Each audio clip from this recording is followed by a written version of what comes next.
still come, but I'm just gonna be late. You're gonna I'm be still late. saying I'm gonna be late. I'm still at work. What? Tell them let you loose. Loose. No, that's overtime. You speak to your supervisor and let him know at 5 you should be walking out the door.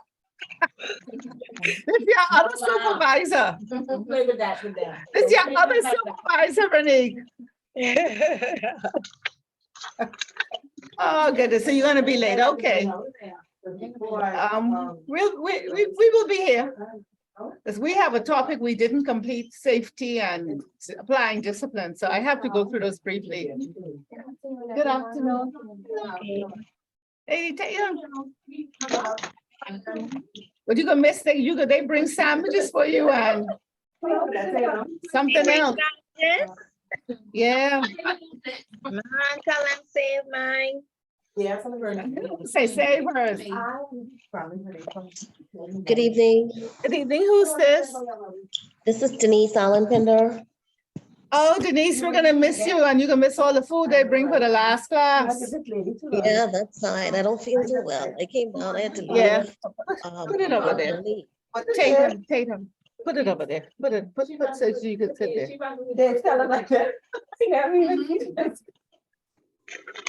I don't know. They want to party every time. So there's 4 people's online. Who else is online? Denise, Veronique, Zach. No, put it on the side of the TV. Okay. Yeah. Thank you, teacher. So Oh, today is the last class? it's the last class, party Today the last review. class? I Yeah, thought we had another class after this. you have exam on the first. Okay, The first is next week, right? On the last class. I'm not sure. The first is next week, which when you have your exam.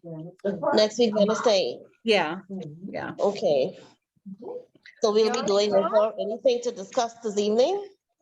Yeah, we have two things we got to get through, which we didn't touch. Okay, So I'm gonna go through that, begin that in a few minutes. okay, And then if you have any questions, anything you need clarifying, you have an opportunity to do that as well. all right, great, thank you. Yeah, you'll be okay. I hope you feel better. Would you take it? I try not to take too many stuff, but I took some Panadol. The And I took pain. some, yeah, man. And I took some, oh goodness, what that thing called? Not the Bisolven, because I can't find no Bisolven, something else they You gave know me. what I found worked for me, Denise? I don't know, but if you're slightly hypertensive, Coricidin, Oh, my mom takes that, yeah. that works for me. And then you know what else? If you have any, honestly, try this. The bush tea of the fever grass, fever grass, the mint, a little Spanish thyme and moringa leaves, just boil them for about 5-10 minutes. Yes, And you can drink it hot or cold. That, okay. yeah, hot or cold, that wiped it completely out. Spanish thyme, moringa leaf, peppermint, Peppermint leaves and the fever grass. okay. Okay, try that. Yeah, the Or my you husband just likes boil some of it, that let him tomorrow. do that, yeah. And you can drink it hot, it's hot or cold. I like it both, but it's Okay. through the day. It's delicious as a cold drink. It doesn't have, it's a very like flavored water. You know those water staves. Yes, yes. Please, that worked for me and my daughter, because my daughter had actually lost her voice. Oh, wow. Well, I hope She he's didn't have on. pain, like how you all are having pain, it was just, she had no pain. Wow. So Yeah, try man, that. I had to leave work early today, man. I was starting to get a Horrible fever. I feeling. mean, I'm chills and pain and everything. Yeah. Okay, well, try that. And if you have to leave out, I understand, with exams. Okay, Yeah, yeah, but I'm gonna stick it through. okay, great. It was just that, that's why I don't have the camera on, because I'm trying to cover up at some Yeah, point. so I but saw you I put still something in the feel back. chilly. That's why, Yeah. when I, Something in the boxy? in the back trunk. You see me put something in the box? Yeah, something orange. Some orange. Dog, whoever that is, we can hear I can you. put that there. Put your, put I your, put it put as a shirt. I your got there. thing on mute. We can hear your Oh, little green personal shirt. conversation You might put it in the going. back trunk. That's was that in the back hey, trunk? Put your Denise, phone on mute, I whoever want you. that is. Denise, You want to go look? I watch you Can- take it can over you and put it in the look? back trunk. Kanisha, Kanisha. Put it down. Put your phone on mute. Put your phone on mute. In the back trunk? You're gonna go in the Kanisha. back trunk? Kanisha, Madam Edgecombe, You wanna go look?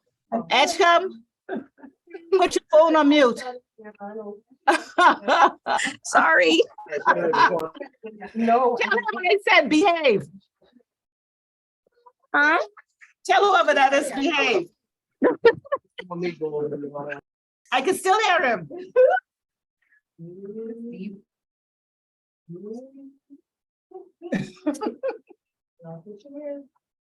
I know, right?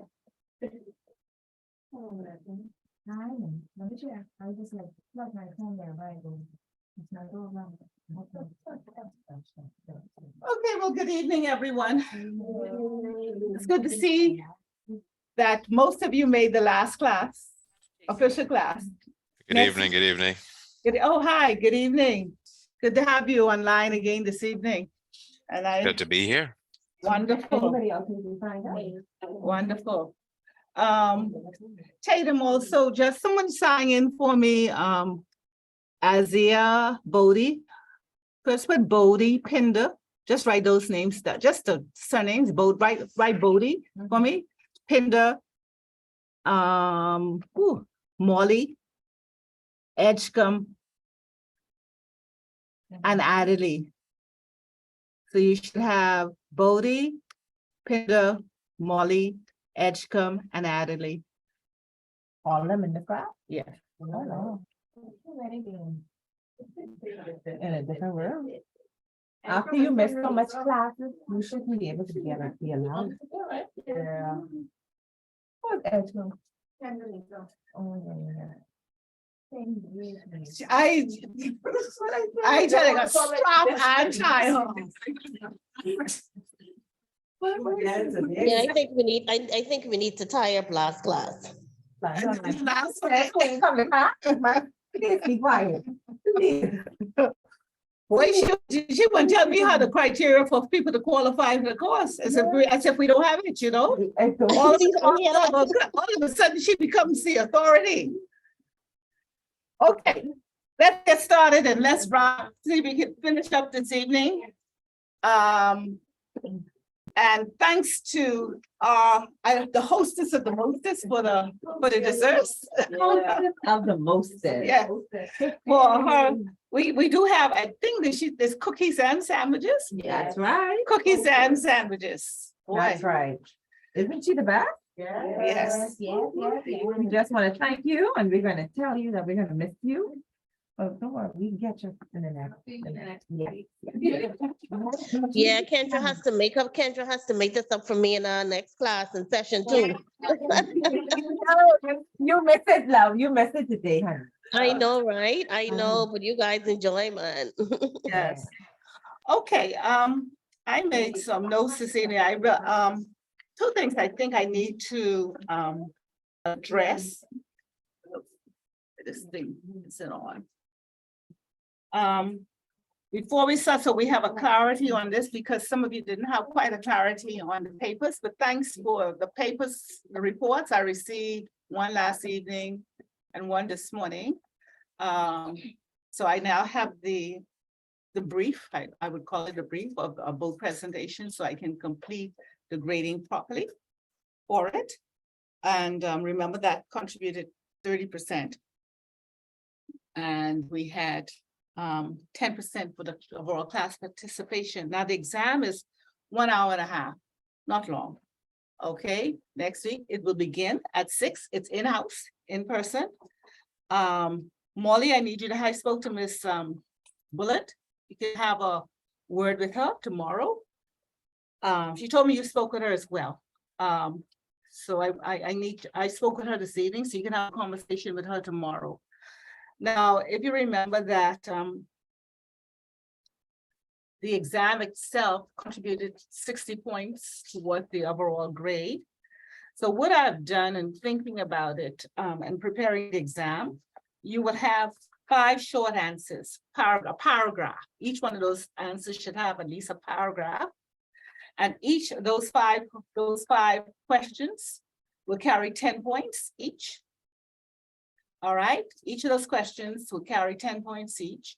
So that contributes another 50 points. And the other 10%, I do this in every class. I look at your overall presentation of your neatness, your grammar, spelling, and your overall tidiness of how you complete your answers. Okay, so that will give the 60% for the exam. It's very manageable. I realize that adults don't like essays too much. So I'm just taking a more adult approach of how Thank you so much for that. of how you complete your exam. And then essays are very intensive. Like when we go into the intermediate, we may have one or two, not in the exam, where you can do it over time, a longer period, but not for this particular exam. So basically that will make up the 100% grade. You will do the exam here in class, and it will be supervised by the institute as they normally do. And you should all do well. I don't see why you shouldn't do well. And some of you I know will do extremely well, because you're going to revise your notes, review them properly. You're going to make sure that you know the book. This has all your answers, everything you need, because you would have gathered by now that in addition to what's documented, in the tool book by Mrs. Marcel, we've expanded some of the information so that it was more relevant to the work environment which you're involved in as now. So the notes that you would have made will help you to answer those questions. And you should be very comfortable with it. I am confident in all of you are going to pass. All right. I'm really confident of that based on your participation. And it's not, I'm not going to ask you just to recall information. It isn't just recalling. Okay. We all can do that. So that's the exam. You all ready? So most of you said yes, one says no. Pardon me? Like a possible question, like a quiz. Can we just have a pre-exam today? Go over everything that's gonna happen on the exam. We're not gonna see you anymore. No, you're not going to see me no more. So that's. But the we're- idea. It is an excellent idea. But I think it's an excellent idea. However, because we lost quite a bit of time in some of our classes, because of our discussions, sometimes became a little lengthy. We didn't cover two things that I need to touch on this evening. So if One- we finish those two things in time, We will- can we go over the review? A slight review. Mhm. You can ask some questions. We have sufficient time, Okay. sufficient time. I'll try my best to have a slight review. Awesome. Stop putting fear in these students. See how she beautiful. Thank you. It's all gonna be okay. So what we're gonna cover this evening, I want to look at Well, we didn't touch. two things. And you're gonna take some notes. Health and safety, we didn't touch that at all really. And so we're going to touch the surface of that. And then we want to look at how to apply discipline. That's going to be very, very, very, very important, how we apply discipline. Because as HR professionals, you will probably oversee other staff at some point in time, or you'll be a part of a team of an HR team, or you may be a one team based on the size of your organization. And so it's very important that we understand how to apply discipline. When we get into the immediate, we get into more details and more of the technical side of it. Okay, but you need to have a basic overview. By the way, did any of you receive the flyers I sent? I did, did. I responded. Okay, you did respond. Yes, ma'am. Okay. If there's an interest, you didn't look at it. I didn't get one. You did? Ms. Bethel, not to cut you off, but where's the health and safety notes in the I know, this here, I don't see anything saying health and safety in this. No, there isn't. Oh, it's not. Okay, so that means we shouldn't be taught it. Tatum? Yeah. This my, Last class? this my, no. No, she But want she me, gave us no, a she gift. want me to turn Okay, another that's cool. question on her. Very well.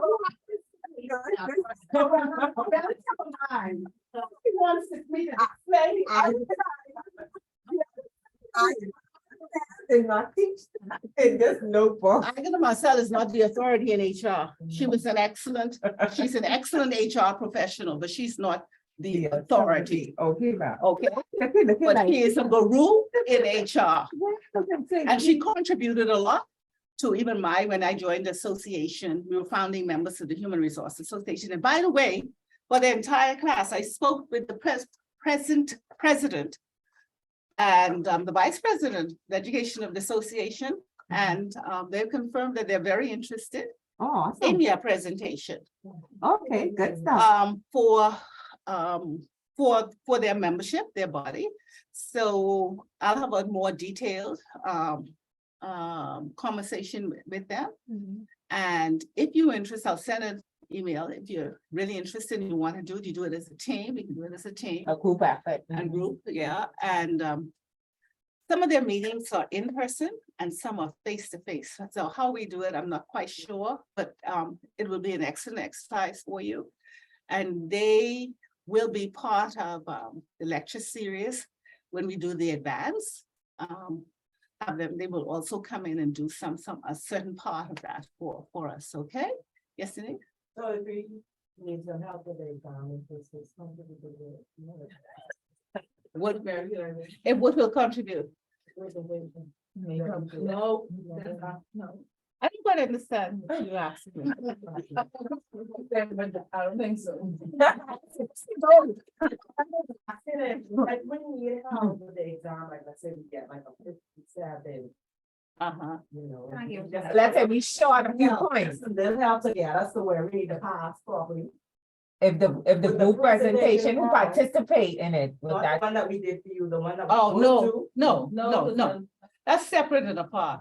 I'm offering you that opportunity for your professional development and also for your networking, okay? Okay, that's very. Yeah, that is very good. I all about it. And that's one of the things that as HR professionals, you try to get to know, meet, greet other HR professionals, because sometimes you have to bounce things off each other and they can refer you to someone who could give the appropriate help or assistance that you may need. Knowledge isn't knowledge if it isn't passed down. My hostess of the mostest, that's right. Okay, so what I want this evening, just to briefly go over stages of discipline and how to apply it, some thoughts, some concepts that I've referenced as well. I wouldn't say that they are my originals. This come on the health and safety? No, we're talking about stages of discipline. We will go and we will talk about health and safety in the second half, in a little bit. And preparing this as well, I referenced, so I went to the Health and Safety Act, and I want to just give you, I don't know what I did with it. There's a Health and Safety Act that, and why I remembered, somebody kept referring in the last class. What did I do with it? To health and safety. Just have it. Yes. There's a Health and Safety Act in the laws of the Bahamas. And I just actually, I'll see if I can get them to copy this. So you could at least have a reference and you could go online and search it. But there is one in chapter 321 in our labor laws. And it has a list of about 25 sections that refer to health and safety at work, which includes things like the interpretation of the act, general duties of employers to their employees. It talks about, you don't have to write these down because I'll get a copy of this for you and ask them to send a copy, those of you online. We want to, I won't test you, and I just want you to have this as a reference, okay? It talks about general duties of employers and self-employed persons to other employees. It talks about general duties of people who manufacture in regards to articles and substances they use at work. Some of you may recall in Grand Bahama, I think it was last year, but it was during the pandemic. Let's say about 4 people died going down into some type of pit. Y'all remember that? In In Grand Bahama. One went, must be that didn't come up, and somebody went down to Yeah, see what, I and then remember that. another, I right? remember that. So this here would And they were on reference, the boat or something? no, it was on land. Oh. It was, They went to go save the next one and they didn't come. There was Oh. it. in some place in Grand Bahama, I'm trying to remember the manufacturing company, but I can't The recall container it. port, Susan. It wasn't a container port. It was a chemical company. I can't remember the name offhand, but it was during the first year of the pandemic. So it would be the year before. But I'm just saying, but this here referenced the duties of manufacturers in regards to substances that they use at work was because they discovered was some type of leakage of some Chemical. chemical. Then it talks about general duties of employees at work. It talks also about how we're not duty or to not interfere, duty not to charge employees if there's an accident. Talks about inspectors who visit some sites and what their role is. I remember when I was in the preschool council, for example, and we visited preschools, and I'm just using this as an example. There were criteria that these preschools had to have. One of them for safety. One is that preschool should never be upstairs in a building. Another one was that they need to be fenced or have to be fenced around. Simple things like that, but they have inspectors who go to workplaces and check to make sure that they're conforming to regulations. They talk about other thing, improvements that need to be made to make sure that places meet the requirements. How they deal with how they deal with dangerous like for overhead, overlines, BPL and all that type, and cable and all that type of thing. Offenses, they list offenses. So it has all the regulations and codes of practice that you probably as future HR professionals need to at least have a read through so that you know that it's there. And then you can, this is online, okay, under the labor laws and regulations of the country. So you can even go, you don't have to purchase, we used to be able to purchase the book from Government Printing, which is on East Bay Street. I don't know if they're still there, just past East Street. And where the jitneys, have you ever been on Bay Street with the jitneys, right on the left side of it? It's Government Printing. And you could get a copy of these laws and regulations from them. But I say paper, it's online. So it's on chapter 321, health and safety at work. So I'll see if I can get a copy so you can at least have an idea of what's in it before we leave here this evening. Now, when we talk about health and safety, what comes to mind? What comes to mind? Your surrounding, making sure that your employees. Only when I sit, they can't see me in the back.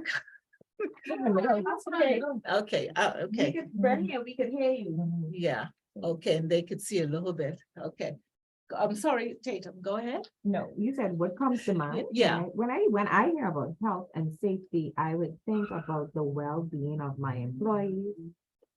The environment, what to do from what not to do, what should be in place, what they should have, like an example you gave for somebody on the construction field. I think you said they should always wear Helmets and boots, mhm, right. And even kitchen workers, mhm. persons who work in kitchens, there's certain shoes that they should wear. if you look at the medical, even the medical profession, if you notice carefully when they're attending the patient, you'll be surprised to see how often they change their And their gloves. and their gloves and their Mhm. coats. And so there's certain things that we have to do. And I don't know what all the disciplines you're working in, all don't work in finance, Mhm. but certain disciplines dictate certain rules and regulations outside regarding health and safety outside the regular. Now, I worked at NIB on a contract for a few years as their deputy director for human resources. But some of you don't know, may not be aware that the health and safety section of NIB is located on a Carmichael Road. Mhm. And you would be surprised, because I even heard the present minister the other day referencing it, the cost that is to government when people have accidents On the job. on the job.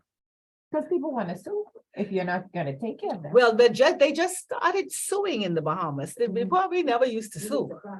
I mean, but when you hear of the millions of dollars which are Companies have to pay. spent, okay, regarding as a result of accidents in the workplace, you'd be amazed. I always tell people the money that passes through NIB is more than what passes through any local bank in the country, just to show you how much money goes through that place. And a lot of it is as a result of accidents in the workplace. And unfortunately, some of these accidents are caused by employees themselves. And I remember one in particular that amazed me, the damage that was done to someone wearing shoes, lady shoes, which were not appropriate for the workplace. And they were, The those- little heels. so- Too yeah, high. too high. So sometimes we have to give counsel to our employees with regards to that type of thing. But the damage that it brought to that person's feet and to their back is for life. Okay, and then in addition to that, some of them have to receive therapy overseas and therapy here locally. And I can tell you, and it's very expensive. For example, I'm just going to use KTH as an example. I had a bad shoulder, still not completely, but the amount of money that I paid just to go for one session, okay, and there was several, sessions, you'd be amazed of the hundreds of locally? dollars. Pardon me, locally, you'd be amazed. So we have a responsibility as HR professionals to ensure that employees do the right thing. But that's coming in the handbook, eh? When we get Some up of the it, laws and the- some of it some of it comes does, in the some employee doesn't. handbook. You gotta make sure they follow it. They're following it, and that remember that you're not now going to be able always to capture everything that. Mhm. I could give you another example. Right outside the Ministry of Labor, the new facility, Palmdale, yeah, Mhm. Rosetta Street. I have a very renowned HR professional who failed because they didn't have even surface Mhm. coming out of there. They've corrected it now, fell. And that's 2 years ago. And just today, they said to me, they just came from therapy. So it's been 2 years, they've been doing therapy to try to correct an injury, a simple injury, a slip and fall, okay? I remember at the bank, we had a cafeteria and we had to ensure that, that the cafeteria staff, and some of you may have cafeterias in your place, but they got their health certificates annually or every 6 months. And then to check it, if they don't have it, you send them home. I remember doing certified first aid before the CPR. We did the first aid, and then we went on to do CPR to ensure that as many staff members, not only those who were interested, but those who worked in high-risk areas, that they did first aid. And then we established what we call first aid wardens on each floor or each section or each area, who were responsible for, if they're in place, if something happens, to lead the charge. Or even if it's a fire drill, they would be the ones to lead the team and take the roster to make sure that everyone is there and in a safe place. That's all part of health and safety. I remember before my husband passed away, one day I came home and he'd had 2 brain surgeries and having to apply CPR, which I learned in the workplace. I had to take it into my home. And good thing I had had exposure to that, that helped in that particular situation. So one of the good things about these basic things that you take for granted, not you, but staff take for granted. You don't know when you are going to need it. When every summer we hear of children drowning on the beach. Even if they supervise, there's always somebody who drowns in the summer, and always a poor innocent child. Okay, because probably they weren't supervised at that minute, or somebody turned their back that 1 minute, and your children have, that's why I don't like taking people children to the beach. You go to the beach, you come yourself. And that's my person. But as simple as turning, your back for 1 minute, or to get something out of an accident can have. But if you have, let's say, professional training with CPR and how to administer that, you can actually save a life. Beach for the people who don't know how to do CPR. It is full of people who don't know how to do CPR. That's why I encourage staff to do it, you know what I mean? So that you can be the person who can lend assistance where it's needed. The Red Cross, not to cut you off. Mhm. If persons are interested, the Red Cross does it every Saturday for $50. The Red Cross, good. And let's share with your family. That could become an activity with the Red Cross, with your family. That should be in the workplace. But you see, but sometimes what she's saying that as a society, as a mature, you take the initiative to do it yourself in your community. Share it with your church groups, your social civic groups, and that's good information to know. So health and safety is very, very critical to creating a productive workforce, because when an employee is ill, they are not as productive as they should be. No matter what it is, they're not as productive, and that impacts the bottom line, but it also impacts the mental and the emotional state of the department at any particular time. So what I want to give you just a few points here that may help, which I had gathered, some typical things that you can do, but I want to also look at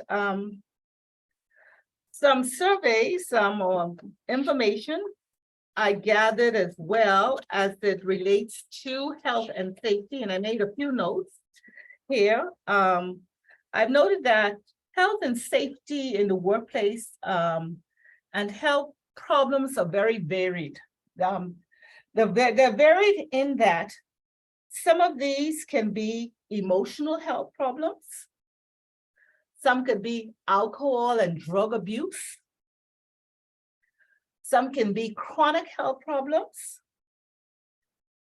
All these can take place in the workplace, and transitory types of problems, because we saw that with the pandemic. We had no control of how that was transmitted. We literally had very little control, and today we still all washing our hands, which we should do, which we learned from young as children, but we realized that that was not sufficient.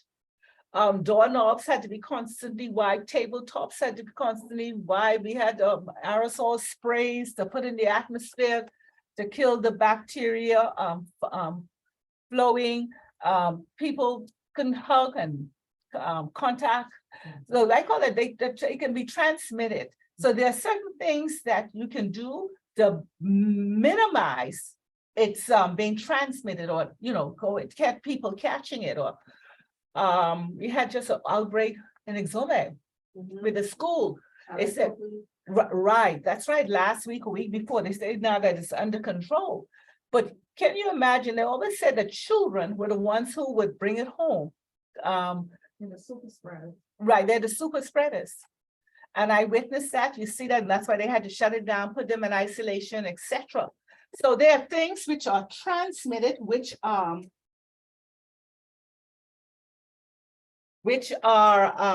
not under our control, where we have no control. And then the emotional health and safety of our employees. When people are not emotionally stable, their behaviors, everything changes about them. One day you find it that they may just snap at you and you say, Jesus, for what I did.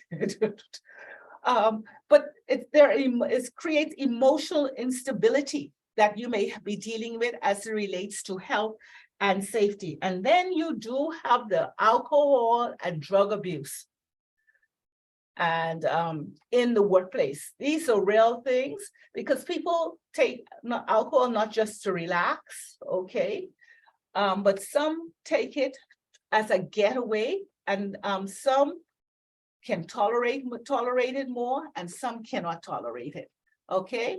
I know if I drink a glass of wine and go right to my knees and I finish. So I mean, even have to be a glass, okay? I'm finished. So I realize I can't drink, okay? You were gonna say? I'd like to ask, do you think that, in the workforce today, do you think that they still, I'd say enforce, yearly drug tests? No, but I know what I've done in a couple places before a person is employed. You have to do a drug test. We send them to a particular doctor who was on staff. And they conduct a drug test for us. So they don't, most places don't do it like they used to. Now, the airport's strong on that. So it meant a Airport? little bit, no. I don't say, but she's saying, Tatum saying the airport is strong on that. On that. You're gonna night. work for NAD or any of NASA flight services or at the airport, Mhm. they make sure that's a requirement. Well, okay, If you don't Yeah. take that. well, we know that. Yeah, we definitely know that. Yeah, so some people know, see, that's that's an international requirement for them to keep their certification or their licenses. Mhm. All right, so it's bigger than just the local community in Right. this particular instance, but it's true, just like we know, everybody knows people who push drugs, and we're not talking the ones on the street, the small little peddlers, no. The real ones, they live among, depending on where you live, they live in the gated communities, they live in the best, okay? They own their islands, they the private keys, okay? We all know that. But when it comes to the workplace, you have to be, as HR professionals, you have to be very alert because our approach as HR professionals is to help and to lend assistance, okay? That's the approach, and to be proactive.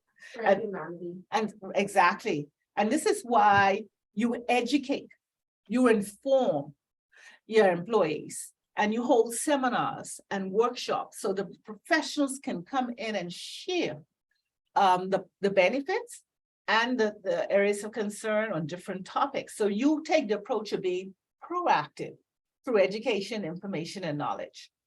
One of the other things with health and safety, the health fairs are very good because I know from experience, once again, women, you know plenty of things, right? From experience, some people don't realize that they have sugar issues. They don't even realize that they're hypertensive. Some people don't even realize that they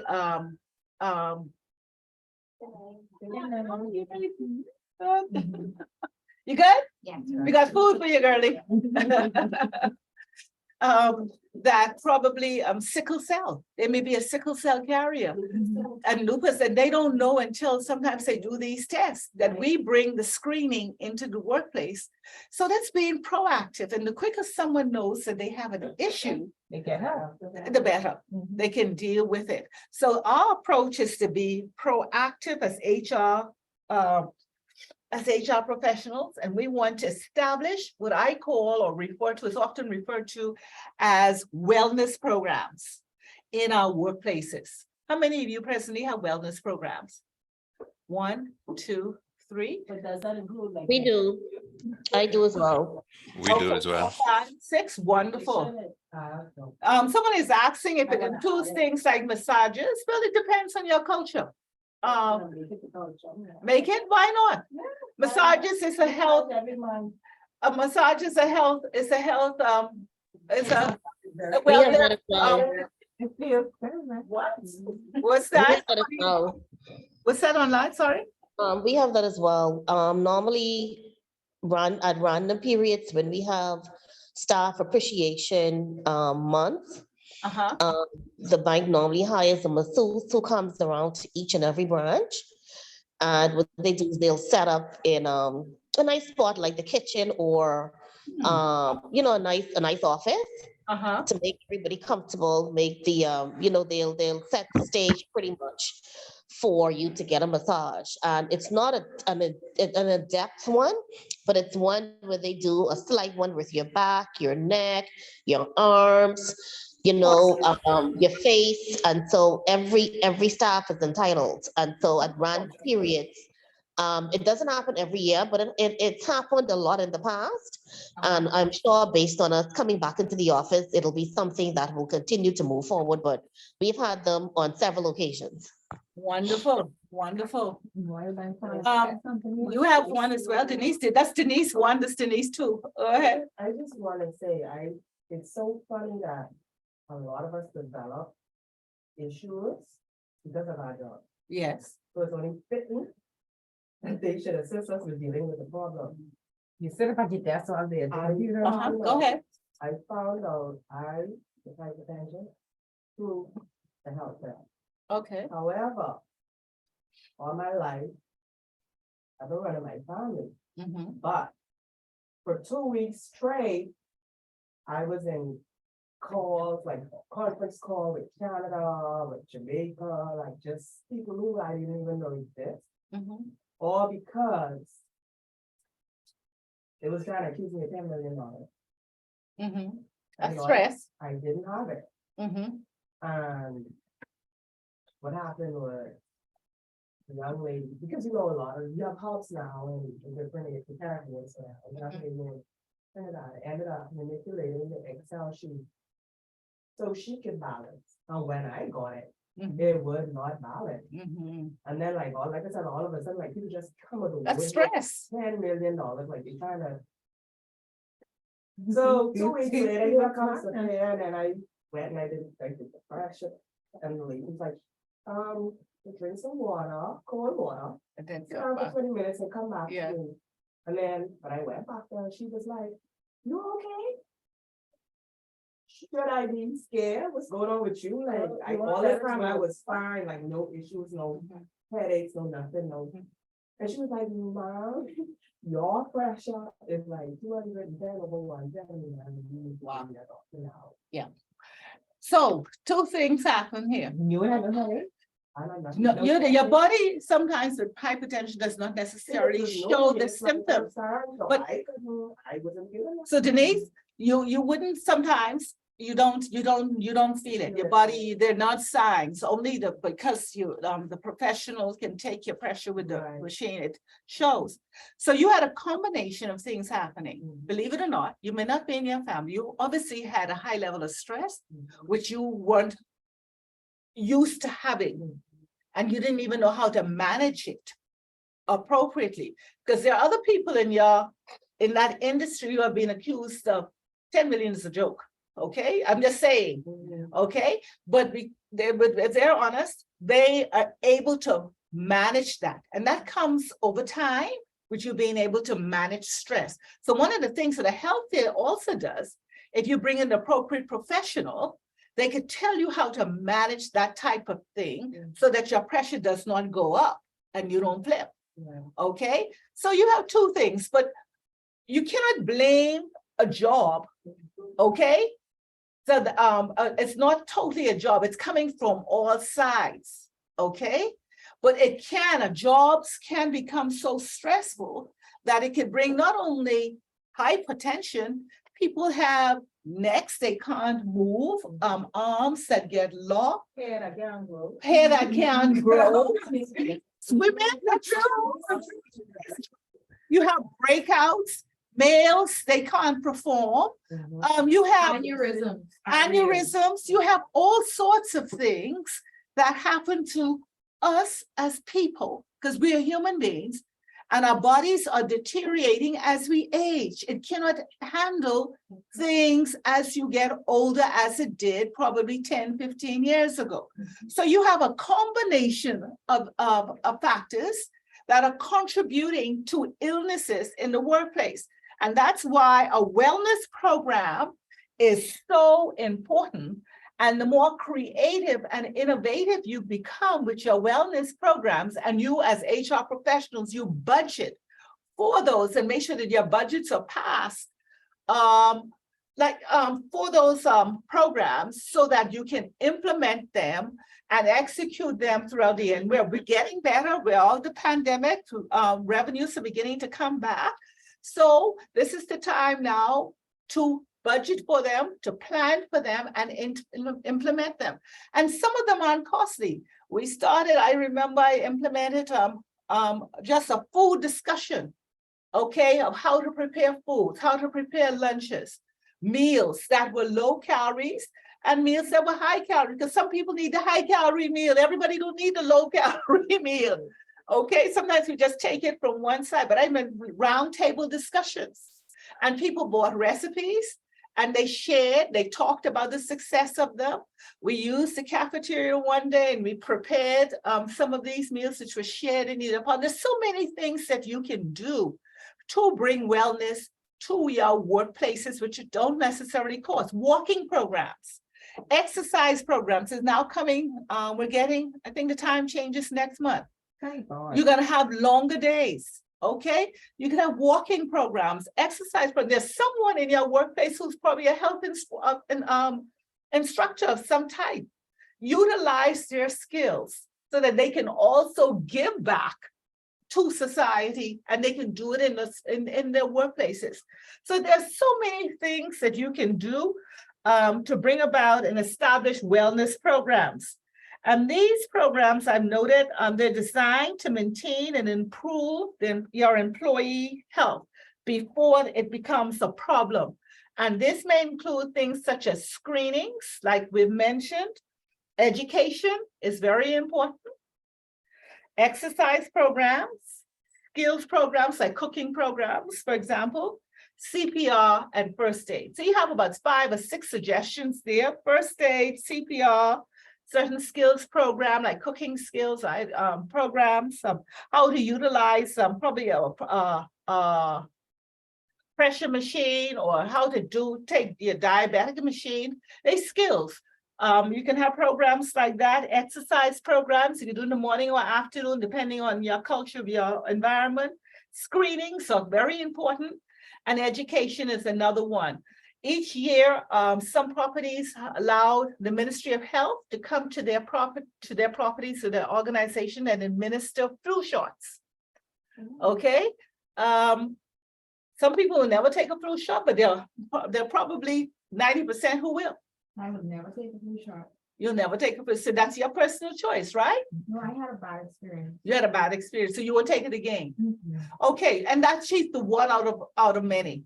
All right, so some people do have reactions, and some don't. So, but you bring these type of things into the workplace, but you also make sure that people sign something saying that they Agree to it. agree and authorize, and disclaim that the organization is not liable, okay, to anything. That's very important when you're doing those type of activities in this day and age, because people are now what? Suing. Okay. Another important one is the employee assistance programs, EAPs. I think this is one of the biggest ones that relates to health and safety. It's something burning. Sorry, I didn't I could smell it. Well, let's check, because we don't want to run and go stairs, so. I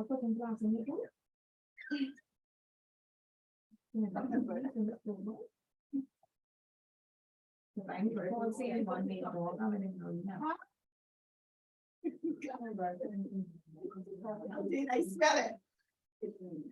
Yeah, they better something to get it.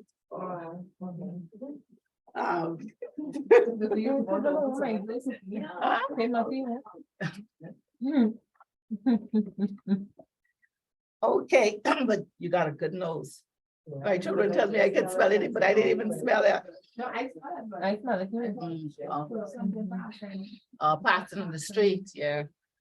Okay, we're good online, we're all right. EAPs, employee assistance programs, which provides things like counseling, to help employees with the emotional, the physical, or personal problems they may be having. So these are very, very good in programs. And one, I have noted, I can see if I can get a handout if she'll do them for me, but things like, I've noted like career counseling, termination. These are, but what I'm going to give you now is a quick list of typical areas which are addressed by employee assistance programs.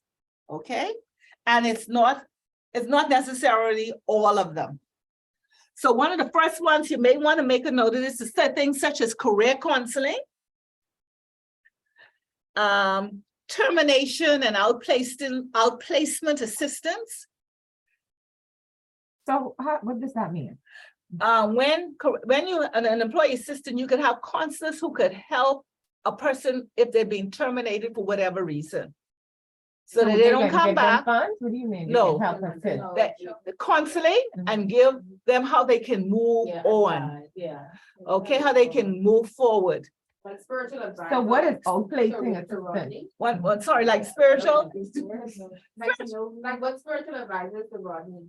Oh, yeah, that's a good one. She's trouble. Yeah, she is trouble. Yeah, she's trouble. Okay, yeah, but maybe some people may need spiritual advising. Tell her what your mouth is like, one of the woman them. Like yeah, the woman them, yes. But when see, we have to understand if you're terminated, and I have a professional friend, we have a running joke, you got to get fired at least once in your life from a job. They say we just laugh at it because we say that. And Until Not- reality hits. no, the reality is because your termination doesn't necessarily have to be as a result of something negative. Okay, because when we hear termination, we think always negative, but people may have to terminate because of downsizing, restructuring. Okay, a company is going under because of I call it out of bounds situations. Let's say the airlines, a couple of airlines had to close down in the pandemic. Yeah. There was no movement of people. Mhm. Okay, food services, many food services had to close down because people couldn't move about to buy the food. Mhm. So termination has to take place, and the reality is sometimes people need help to move forward because some people can emotionally take it as a punch in the gut world. and become very angry. So you may need counseling for that. And when you say outplacement assistant, sometimes a business may decide they're going to outsource this particular department. Oh, they love to do that. Some places. Yeah, some places, yes. And that you may need some counseling regarding outplacement. Okay, that you will now no longer be a full-time employee with this organization, but we're helping you to be placed with this outsource company we're outsourcing to carry out this particular function. You may also, because some people, we don't see much smoking today. But some people still want to see smoking, so they may need an employee assistance program can help people get over habits. You need one of that? Oh boy, sad. They shouldn't be smoking in the health in the workplace though. And I have a friend who died from secondhand smoke. One of my best friends. I had a very close friend. And she never smoked. And she never smoked, but her father-in-law smoked and lived in one of the back rooms of the house. So health education, then you may need employee assistance and through health education, which has become a very critical thing for us today, based on what we've been through in the last 2 years. They may need counseling for things like mental disorders and emotional stress. You may need counseling for something like that. You may mental disorders and emotional stress. They may need counseling for family problems, mental and family problems, women in crisis. I was at a function last night, and some of the horrid things we hear about some men and women in crisis and what the abuse. So you may need mental and family problem counseling, and they can get that through the employee assistance program. You may also have alcohol and drug abuse programs. Okay, comes through employee assistance programs. Some people may need legal counseling. They're going through a situation and they may need legal counseling, and then your employee assistance program can offer that. Some people may need retirement counseling. I heard Joyce Moore said this morning, she said, me retire? What is that? She said, if she retire, she wouldn't know how to handle herself. So she said she never's gonna retire. Go vacation and enjoy the rest of your life. That's some people can do that, and then some people just don't know how to do it. Vacationing is a job, you know. It is? It is a job. Why do you say that? Because when you're on vacation, especially if you're going to some place you've never been before, and you're doing things that you've never done, it's a job. Because you have the mental. It's work. Yourself. It's work, a lot of work. So go on vacation, at least you're working for yourself and you're. It's an interesting twist. From it. And that's if they could afford it, right? Find a way. That's the key. Find a way. And then- That's the key thing. Where there's the will, there's a way. See, that's the thing with a lot of people, what they don't realize that. A lot of these people they see on vacation, we always say, oh, these Americans and these white people are always on vacation, always on vacation. Let me tell you, they save their money all their life. They buy into vacation clubs, timeshare, they buy into all of these things and they benefit from it. Yes, That's an eventually. investment for them. Yes. That's why they travel a lot. But A guy, benefits. a guy was at one of my tours the other day. He said him and his family spent $99 for their 2 weeks cruise. Wow. Because they're a part of a club, $99 for 2 weeks on a cruise. You guys heard that? Some clubs are gonna keep paying for every month. Well, that's another way. That is My company does, what my company does, we have memberships starting at $30,000. That's not something you have to pay all at once. that's a lifetime membership. You get 20 weeks, 10 years, however you want to use it. Whereas you want to give it to a gift to a family member, you want to give it to some, however you want to use it, that's your 20 weeks. Okay, You do whatever you want to do with that. okay, but it has to be used within the 10-year period. And you pay for it over the 10-year period. They give you a time frame. Okay. And if you could fix it and with monthly payments to Mhm. suit you. Mhm. How much vacations the humans normally go on within a year to Orlando, to Miami, we pay for this and how much we pay. And one family vacation, if you add up how much you pay for one family vacation, $30,000 is a little money. Yeah, you use that in 3 years, 2-3 years. I totally agree. Okay, so retirement counseling, we'll make sure we're gonna include her in our retirement counseling. Investment. What's the name of your company again? We just gave up free stuff. Lifestyle Holidays is the worldwide name, and here it's Lifestyle Luxury Vacation. Lifestyle Luxury Vacation Bahamas. Y'all check it out. Financial counseling may be needed. You know, some people just don't know how to manage their finances because they were never taught or shown.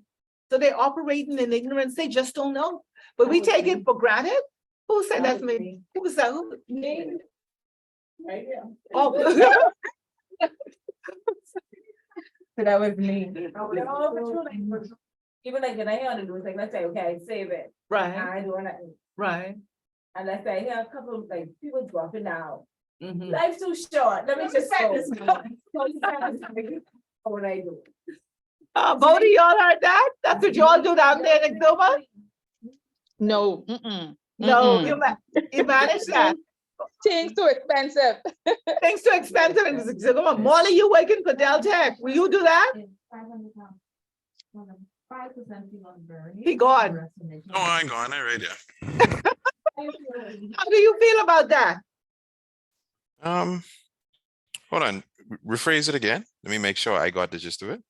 No, we're talking about managing your finances and EAPs offering financial counseling. Do you Oh, that's think something that's, something that's necessary?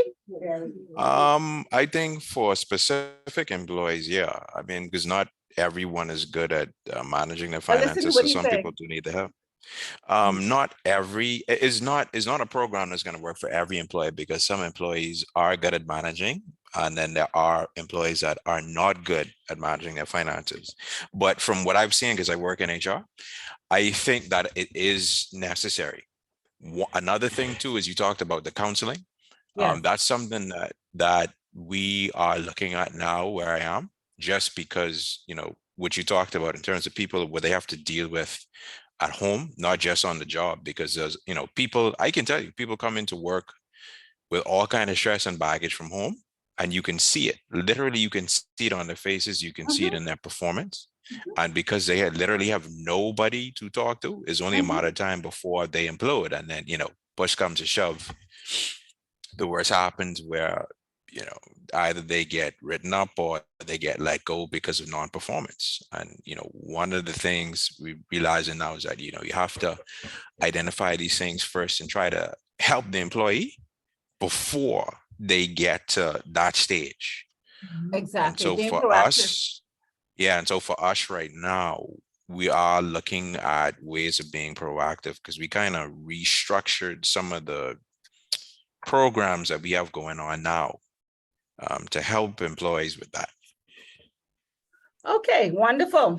So financial counseling is important. And then another one, I call it health risk screening. We mentioned that earlier, is another EAP where we can assist employees through different screening. And then also AIDS is still with us, AIDS education and support groups is we can provide that. And then also I have noted like the 24-hour crisis hotline. I know the Ministry of Social Services and the Crisis Center have a 24-hour crisis hotline. And we should make ourselves familiar, or at least have a directory where we have these resources, these numbers that we can reference employees to, and make them aware that this sort of a help does exist. And you'd be surprised that some of your employees who you never even thought needed it would actually use it. The thing is, as HR professionals, you want to be informative, you want to be supportive, and you want to be a resource center where people can come and get the appropriate assistance as well, or direction. You can't help everyone.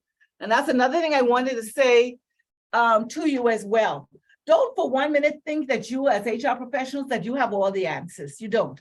But the smart thing is to be able to direct employees where to go to get the answer or to get the help that they need. And this is where the employee assistance programs comes in, and you're able to offer help. Anything else you think an employee from your experience, an employee assistance program may have, or would you like to see added to it? I don't know what point you would give. Anything that you're probably, I know there's some of the large banks used to have a line for their employees to call to get psychological or psychiatric or Yes. psychological help in Canada. I don't know if some of them still have that. Yes, we They still do? do. Yeah, Um, who's I that, will Dee? tell you, I will tell you, we still do, and it extends beyond the employee. Our organization also extends it to your family members as well, and particularly your immediate family, your husband, your children, your siblings, because with us, we try to pretty much help the employee holistically, not just themselves, but their family members as well. And so, yeah, we still have that extended through Canada as well as here local. And a Excellent. lot of persons use it more. I guess the Canada line, I guess they think it's more confidential, but I can tell you the Bahamian counselors here are very confidential as well. And of course, information is on a need-to-know basis, because if somebody's threatening to blow up the bank, then that's the difference. But the information is held with high confidentiality, and the employees do get resolutions at the end of the day. Excellent. Very good. Very good. Very good. I like that holistic approach. And that's good. If your organization can offer it, I think that's an excellent idea. Because it's holistically, it's resolved quicker. Because everyone's involved, especially, Yes. and marital counseling, some of that. Yes. We put it under family, but in marital, there's no use one person being healed and the other person still crazy. Exactly. The problem will continue The on. problem continues, okay? And even with drug abuse, you have to sometimes take a holistic approach because the source of the problem as to why people have gone to drugs, and it may be your husband, or a wife. Don't think it's just children. Maybe the root of the cause may be right within the home. So if it's approached holistically, it certainly helps. Any other suggestions you'd like should be included in there? Okay, any questions about our health and safety? Of course, you have fire drills, which everyone, how to deal with threats you have now in the health and safety, but they put it under a different field now, disaster management. It used to be in the health and safety, but disaster management has become a monster unto itself. It's so large now. That's separated now from health and safety, but there's some aspects of it that it's included in it, in disaster management. So we won't touch on that, but that's a very, very another critical area because disasters aren't just hurricanes. Okay. You have so many other natural disasters. Which one is tsunami? What is tsunami? Oh, Lord. Tornadoes now impacting our country and our islands. And earthquakes, tremors. You remember we had a few years all on East Bay Street felt the tremors from Haiti. Pandemics. Yeah, it's really changed. And that's why when we did that program, when you did that research on managing the different age groups in the workplace, just how different those groups are, that's just how disaster management has become now specific in so many different categories and groups and the threats to our survival. So all we could do, part of health and safety is also, especially after Dorian, you have emotional readiness or counseling, how to handle stressful situations. Because I can tell you, there's some people who we relocated out of Abaco, and they working here and they brought their children, eventually put them in schools here. One of the challenges is that they could not, when they ever heard rain oncoming, like a fear overtook them. They had to get counseling to manage that, or high winds. They had to get counseling to manage that. Some of them lost loved ones. They had to get counseling for the psychological effect to manage that. And these are your employees. So we have a big job to do, guys. Our work, really, it never ends.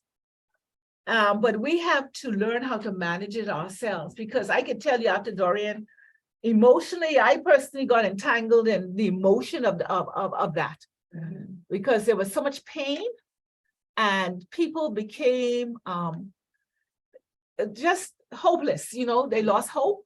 That's awareness. And it can wear on you after you hear so many sad stories. Yeah. I have a question. So in this regard to pandemics and disasters like hurricanes, etc., did companies update their business continuity plans to cover this? Well, I would hope that's what took place, and that's come under disaster management, the continuity plans of how to continue with business in the midst of disaster. Right. And that's a whole nother education and training. But as HR professionals, you're part of that, the continuity plan, and you should have clear policies now and procedures, especially clear procedures of how to behave or how to continue business in the midst of a disaster, with it coming, oncoming, during and after. We should have all of that. And there are things that you, maybe because you're not senior enough yet, but these are things that you have to live with. And so you should actually have a business continuity plan.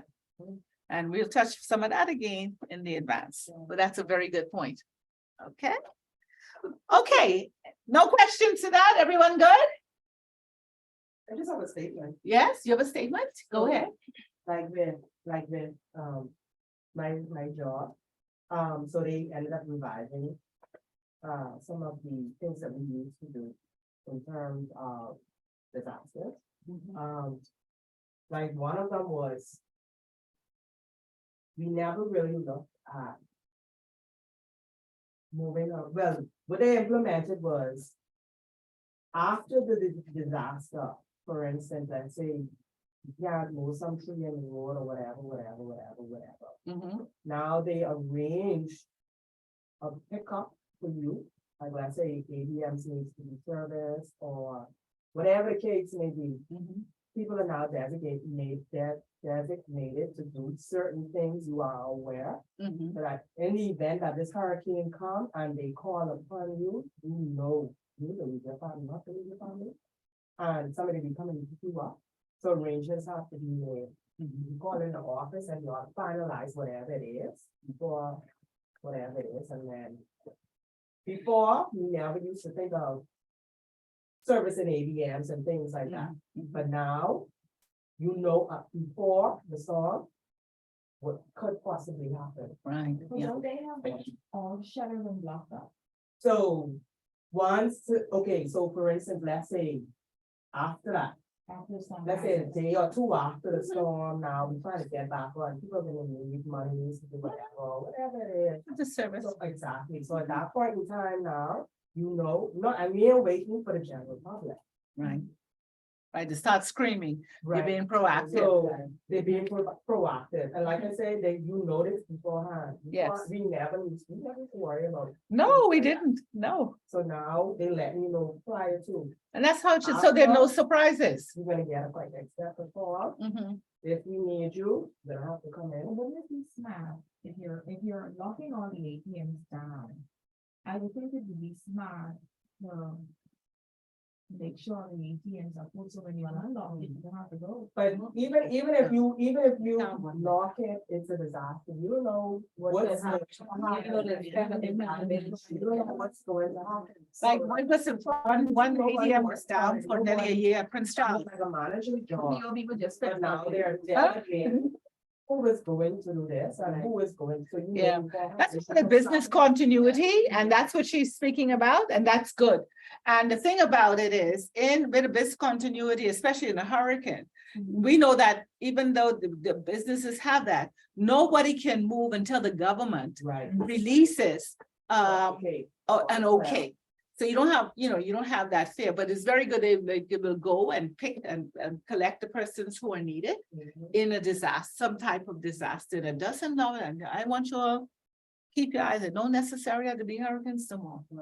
Okay, it could be anything, anything. All right, let's rock and roll to the next stages of discipline. I can't believe I want to hold you all here all night. I got so much to do. What time is she ready to eat that? Yeah, we can eat the sandwiches in a few minutes. No, you don't mind, do you?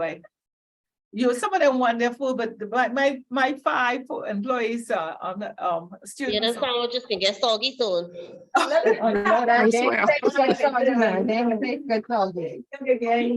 can get eat because I haven't acted, they have to do something, so whilst they're doing it again also, but let's go to stages of discipline. Very quickly, this is important, this is something most people do not like. Employees have to be disciplined at times, all right? Everybody ain't gonna be a good boy, good girl. You get some nasty people in your workplace, some disgusting people. All over the place. All over the place, all right? And some people who are just difficult. And all sorts of crazy things happens in the work environment. And sometimes it has nothing even to do with their personality. Sometimes it's because people haven't made themselves aware of the procedures for executing a particular job. And it was their responsibility to ensure that they knew how to follow those procedures, especially if new procedures are being updated. Okay, they have a responsibility. Of course, the employer has a responsibility as well. But as a mature individual, you have a responsibility also to make yourself aware. And when those policies or procedures are violated, some type of action has to take place. Because as a manager, supervisor, you're ultimately accountable. And they say the buck stop there, the buck will stop at you if you don't do it properly. You can lose your job.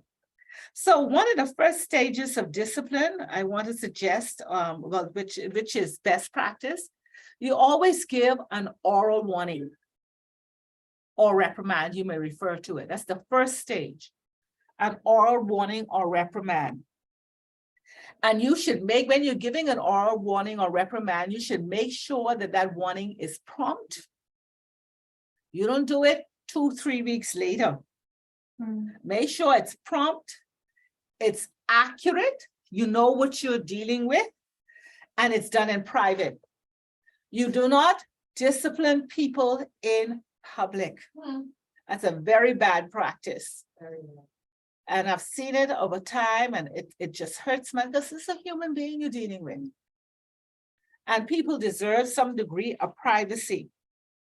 One of the things when you're giving an oral warning, you should keep it focused on the behavior and not the individual, not the individual personality, it's the behavior that was not appropriate, that you're disciplining the individual for, not the personality, not the person.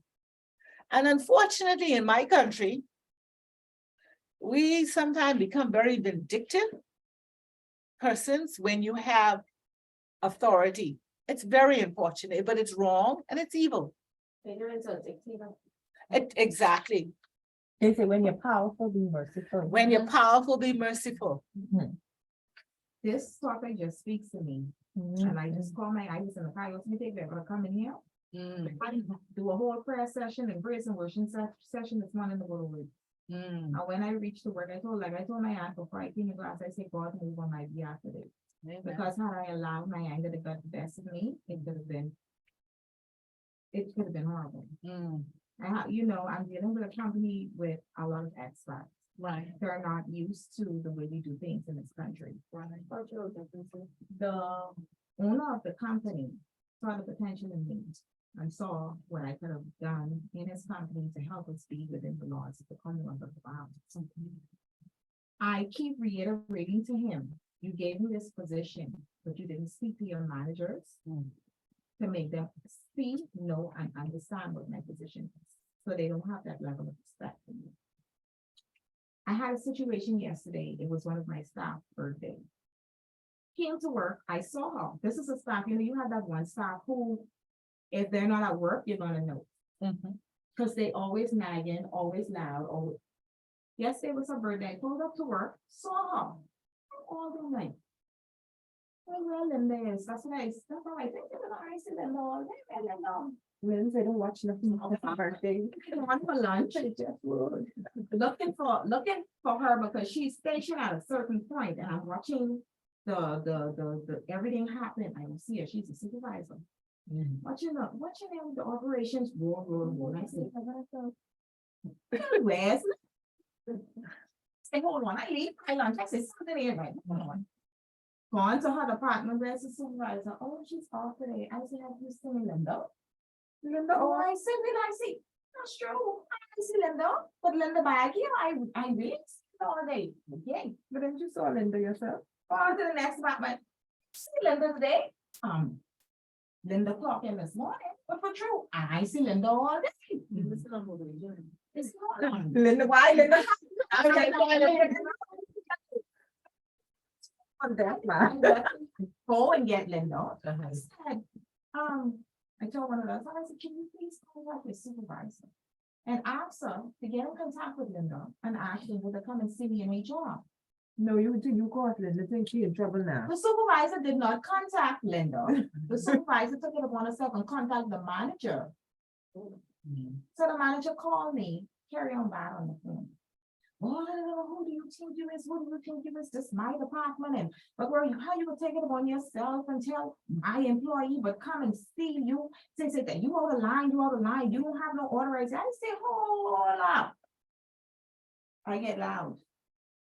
Number one, you being disrespectful. I say, your employee, you just pay or hire somebody here? Do you hire or do you pay somebody here? When did that become your employee? Hold on, the supervisor, then the manager. We have, no, we Say have again? departments. And You each sound like you're on the manager, right? Yeah, but it's understandable. Yeah, And you went to I told the supervisor, get in contact with her employee. No, you could have done that. Why? You didn't supposed to call that. You opened up a can of worms because that was in their business. She was not there. That's fine. You have Linda file, use HR. Why you call Linda? I No, you open up a can of worms. 1 minute, That was one in their minute, business. one minute. That's why they keep it confidential. You keep it confidential. Hold on. No, it doesn't matter. They're gonna give Linda a jack voucher. Stay, 1 minute, let him finish. Wait. Let's just pause for 1 minute. Let's get to get me to the point. I don't need all of the. So Yeah. I told him this and that, whatever. Mhm. So he came there and he decided, well, he wants to speak. So he's, I'm just standing there. I say, so where's Linda? Mhm. Linda's right there. I said, show me Linda. Where's Linda? Uh-huh. You're making all this noise and care so bad for this employee, but you can't tell me where Linda is. Okay, I say she's stealing time from the company, and that's my only problem. Where's Linda? okay. So then he realized, okay, he started to shut up. I know Miss Forbes, you upset. I say, I'm not upset over Linda, you know. I say, it's the disrespect and the disregard for my position, and I cannot tolerate that. Okay, I say, you disrespected me because you allowed your supervisor not to do her job, but to get in contact with you. Instead, you come to me as a manager and speak to me as HR to figure out what the issue is. You can't argue. Number one, okay. I say, you're making the employee feel now that it's okay to disrespect me. Okay, And Linda never came, by the way. He never All let right. Linda come to me. okay, this is a little more, but from what I, okay, Tell the manager she taking a day off. all right, okay. Oh, then on. No, anyone. All right, yeah, let me help you. Okay, and I do this with much, 1 minute, Tatum, much respect, Yes, sir. okay? Actually, you should have gone to the manager, Bam, okay? bam. You should have gone to the manager of the area and he should, 1 minute, Tatum, he should have taken care of the issue. You could have brought it to, I would suggest, okay? You know your culture. You go to the manager. One of the things what you would find as an HR, you have to keep a relationship going between the employee and the employer, all right? And you go through, I call it the chain of command, all right? You're not gonna be able to discipline and oversee although that was blatantly, I don't know your environment, so into you that she was missing, all right? But that's knowledge the Lord allowed you to see.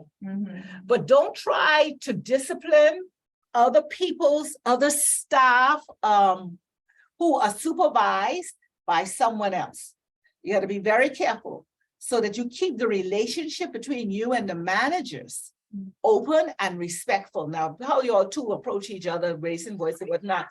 But And I was yeah. gonna call her when she was in my. Yeah, but still the thing is, yeah. Never came. but you're right, but the thing is, you go to the manager, of the area, let him take care. Now, you have a right, if he does not you have all the facts, but if he does not deal with it properly, you still need to approach him and say, this is out of order. I would suggest that you do A, B, C, D. And you tell me no. Well, that's a different issue from Linda not being at her desk. Because they Then you- discussed that. She may have went to her manager and say, I need this time, I need to do this. So you in turn being HR, you don't see her, but you don't know. Yeah, you don't have all the facts. You don't know what In this facts, case- So you should have talked. to her. Uh-huh, In go this ahead. case, Go, You Denise. should document these things. Yeah. Mhm. Right, because it will happen again. And yeah, it will happen again. See, that's what I'm telling you, the cultural differences, see, they're used to things being a certain way. And I tell them, I say, y'all aren't used to the culture here. You give them an inch, they take a mile. He's not stationed at the resort. He's I understand. elsewhere. Yeah, we still Normally, understand all when I that. have issues with his department, Mhm. when the person is in my present, I put them separate, in a separate office, I contact him, he comes, and we deal with the situation. Okay, good. This particular situation is kind of fragile, is because whenever I catch his employees doing things out of line, he always get defensive. Yeah, He do not like the fact that I always catch them and he will never know what they're doing. So he think that I'm just picking on his, I'm not picking. yeah, but that will, I think your name, sorry. Wendy. That will always happen. That will continue to happen until you two get your thing sorted out. He will always see you that way. He Although- can't be everywhere one time. And you can't either. But it's But just something- the thing, it just, I understand. Yeah, exactly. I was saying, I should have said him once about my talking about it, she keeping money from the company. No, but You won't clock in. Glenn, over to the- Glenn, yeah, no, no. I didn't get focused. Yeah. You get to share, share an identity. You do some money, you get a bonus. You get Every. Bring it, there's another. Make noise. Glenn, 1 minute.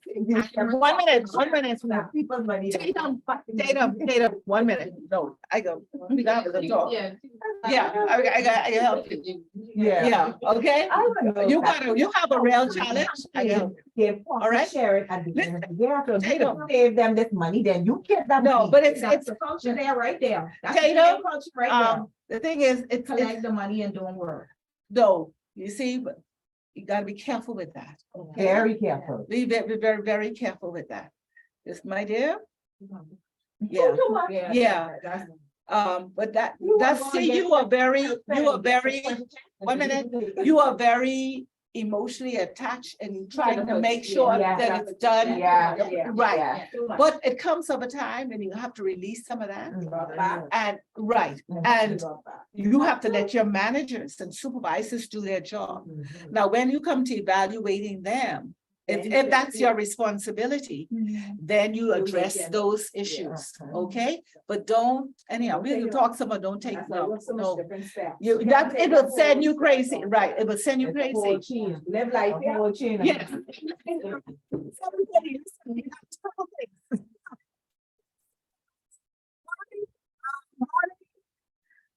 Diane, all you heard all of that, but went on.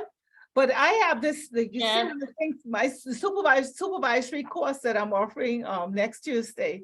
Some of you all need to be part of that, but I anyhow, did that's that a already. different, you did that already?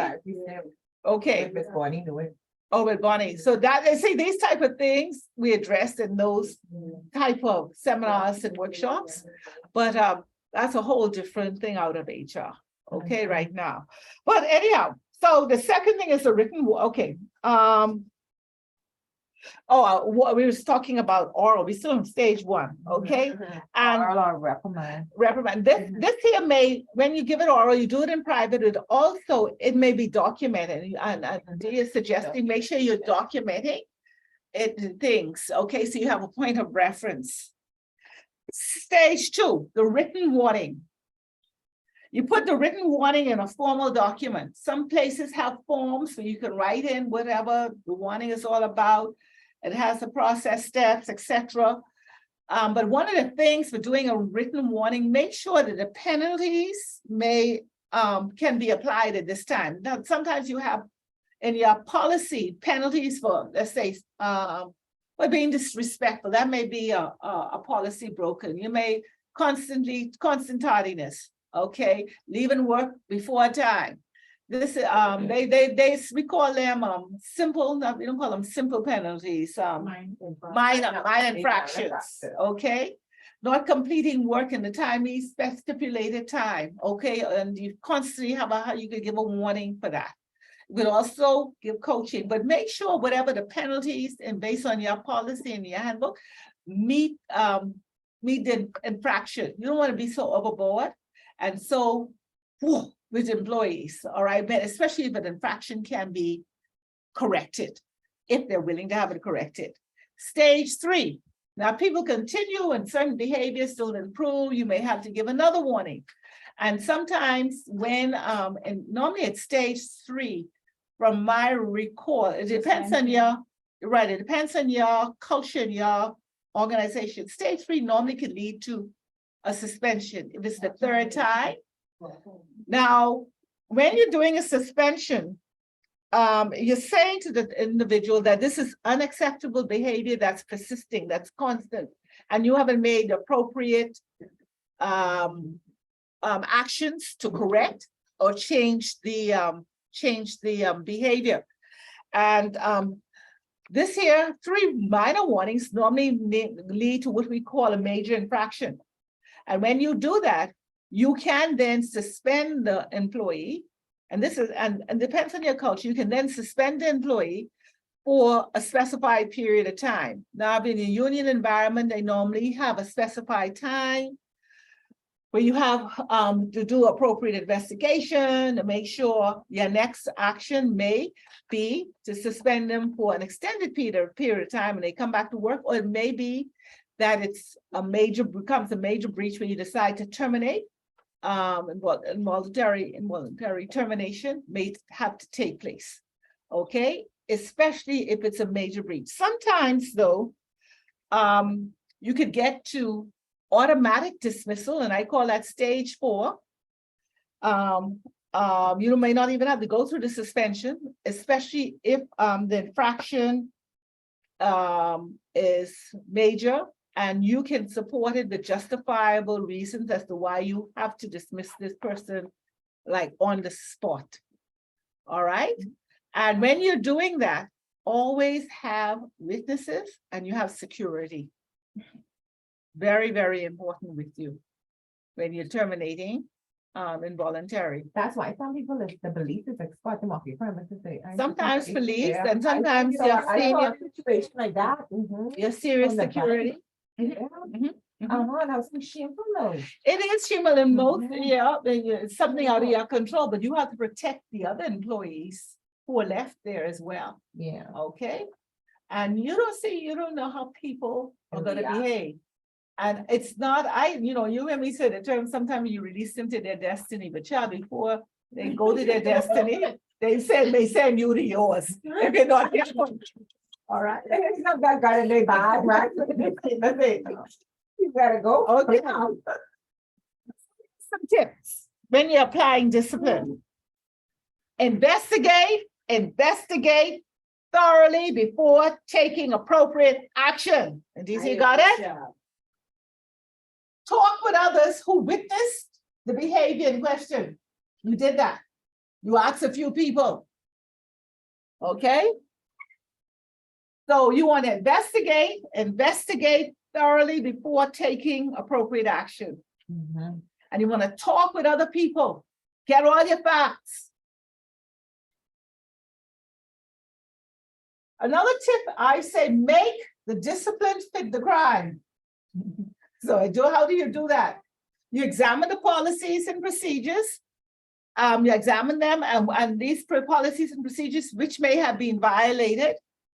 And then you determine if the penalty which you're about to apply suits the crime. One of the things that we need to do is to apply rules consistently. You can't discipline someone for something today and then you tolerate it for someone else tomorrow. Be careful with that. What they say, what is good for the goose is good for the gander. Yeah. What I'm saying is make sure you're consistent Mhm. with how you're applying your rules, okay? Somebody who is tardiness, who's consistently late. Everyone knows she don't reach to work until 10 o'clock and you don't do nothing. And then somebody who used to come to work always on time, and this one morning they late. And you bring the, apply the rule. No, it don't work like that. No. Because you don't particularly care for that person. That's wrong. It's evil. Okay? I think the people in speech today. They don't be checking, but what? Be And consistent. then the curry favor, they like this one more than the other. It's one. wrong though. Okay. Yeah, and none of us in this class are like that, right? No, we are HR professionals. Yes. I have also listed here as a tip, be sure to follow legal requirements as well as company and union rules for due process. Make sure you're legal in your action.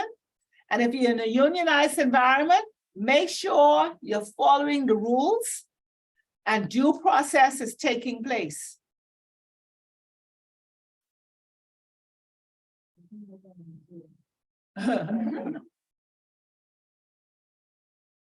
Keep complete and careful records. DC got that? Make sure those records you record. Complete and your careful records.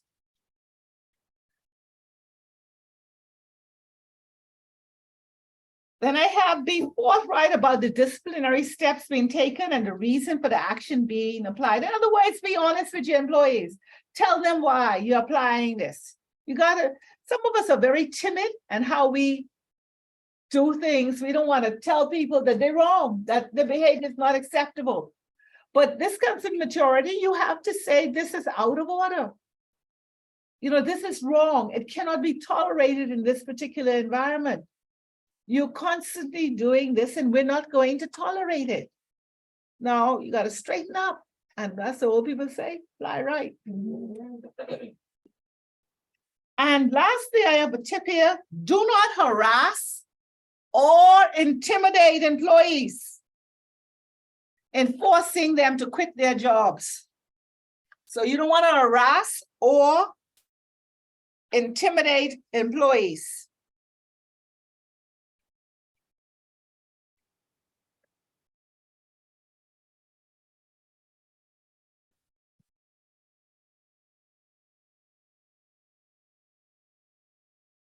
Any other tips you want to give?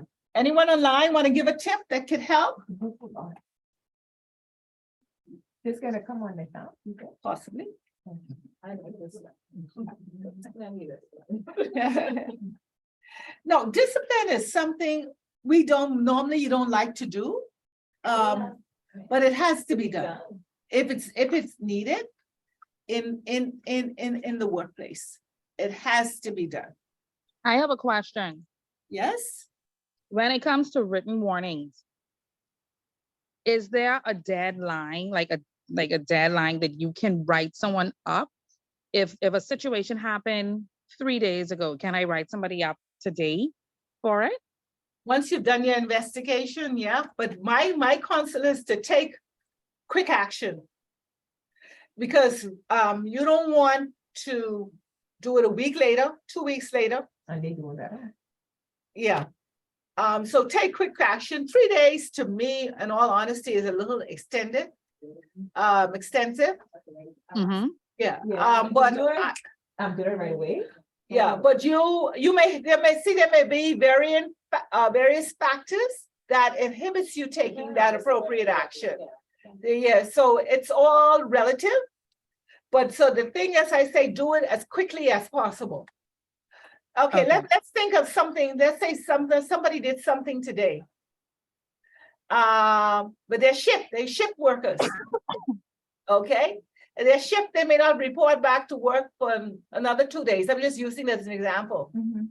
You'll do it then. They may take sick. The very day you're gonna do this, that person, you don't know, could take sick. Somebody could die. And their relative, and they can't come to work. Because, you know, of something, accidents could happen. So it's all relative. The point is, you want to do it as quickly as possible. Deal with it. All right? So with that scenario, Mhm. if I do a written warning for someone, and let's just say a family member died, and they said, I can't make it into work for a couple of days, or let's just say they took sick and they went to the doctor and they got a sick slip, when they get back, can I still give that written warning, even if it's been 5 days, but it wasn't can my deal with fault, it. it was theirs? Yes, yes, yes. Yeah, the community, like, they're saying the communication is key. And it's all relative, like I said, because in the midst of that, you don't want to do that type of thing, okay? If they're sick, you don't know how the illness, how extensive the illness may be. All right, you don't bring more stress in that situation. But you have a responsibility, if it warrants a warning, a written warning, deal with it. If it's a verbal warning, deal with it. Do not push it under the rug. Do not, that's my take with best. See, someone don't show up for 5 days, they said they're ill, they take ill. They made an infraction on Monday and they got a, They them not contacting anyone. I assume. No, they That's were job- too working That's on job it. abandonment though. no, it ain't job abandonment. No, because if they have don't a know- sick slip. No, No, it's if we not- don't know when they don't say anything about anything, then yeah. I mean, sorry, go ahead. Yeah, if they call in sick on, okay, you do an infraction on Monday and you call in sick or you send a sick certificate in. Okay, and it's communicating, you're communicating to your manager, supervisor, it's not job abandonment. Now, if you do not call in, you do not send a sick certificate, nobody hears from you after, I think it's most people have it 3 days. You can't say it's job 3 abandonment. days. Job I don't know abandonment. how many days is yours. Before it's classified as job abandonment. Molly, Yeah, for us, it's about 3 to 5. it's about 3 to 5, but only can be It's one. in that range. It's in that range. You have a See, range, because yeah, we have a range and it's just because for us, we look at extenuating circumstances sometimes. And so we had a situation like that and we were gonna apply the 3-day rule, but based on listening and understanding what was happening with the person, we had to be more on the lenient side of it. And so based on that situation, we kind of, we decided to play it on the air of caution. So we extended it and we just use our judgment going forward with it now. So that's why we give it a range of between 3 to 5. okay, well, that's all relative, but most people have a policy, they say they have, they say you have human in your resources there. It's all relative, but most policies would have a stipulated time, which is normally about 3 days, but even like in Dorian, you had, hi, like in Dorian, you had situations, where people didn't hear for some of them for over a week because they couldn't communicate, okay? The Keys or whatever it is, the island. So, and then let's say, I'm gonna use a place like NMB, they opened after time and we still didn't hear from the employee because some of them relocated to the US, remember that? So it's all relative to the circumstances, okay? Some will go on and missing for like 2-3 months. But you couldn't, being human in it, you couldn't terminate them because it was a extraordinary type of environment, a situation. Okay, what we want to do now, I want everyone, oh boy, to do something for me. I want everyone to take a few minutes and you all can have your cookies and sandwiches. Now they have cookies and sandwiches, right? But I want everyone to write down. You giving us something? No, I want everyone to take 10 minutes. 10, 15, I'll give you, it's 1:45, 15 at the most. 10, 15 minutes. 4 points that have added value to you as an HR professional from this course. 4 points, 4 things. You don't know, just take your time. You don't have to rush it. Take your time. 4 things that have added value to you as an HR professional during this course. So it's 2:45, I give you until 8 to complete that. Okay? 4 things that have added value to you as a professional.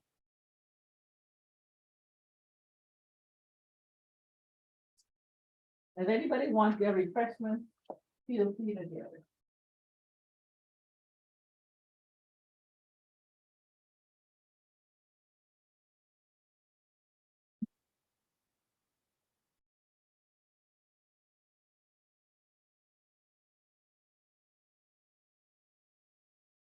Let's see, give you all a hand now.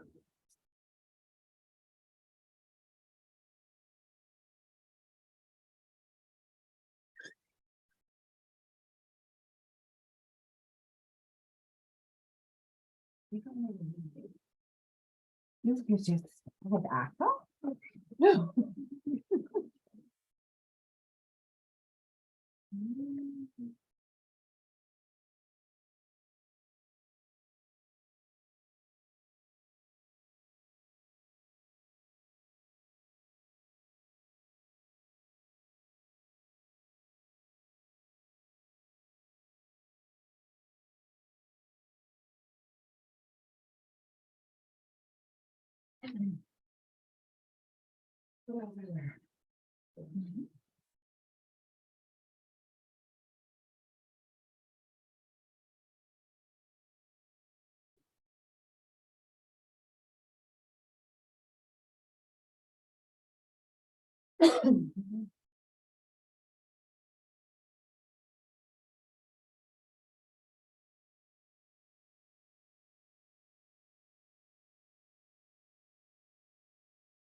The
one we shot.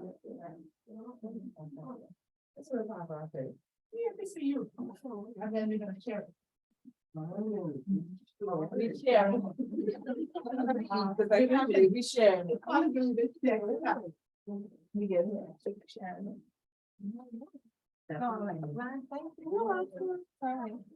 So we have to read it out loud. We can read it.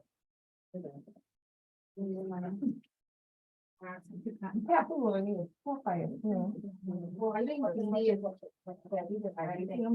I tried to look at fly. What?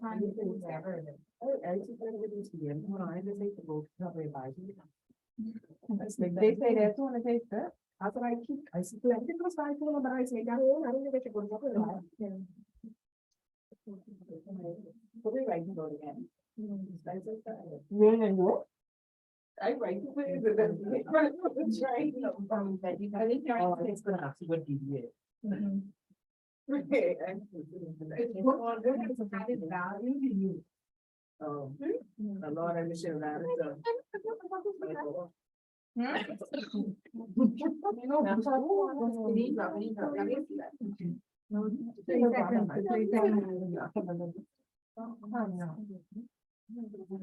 Next door.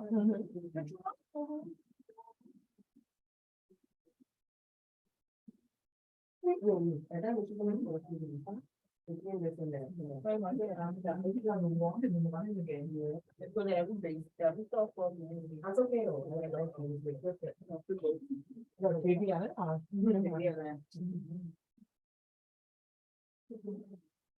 even that baby.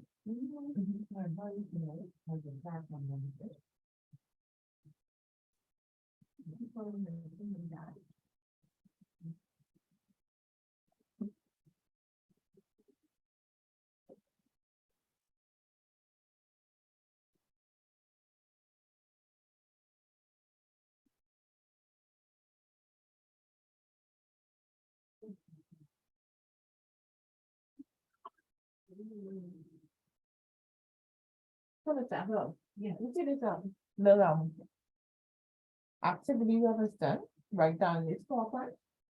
You can't take this as a point to go to attack. It's okay. The wrong thing. I said I'll be so kind. Yeah. Cause I don't go first. You always thinking of the boss. You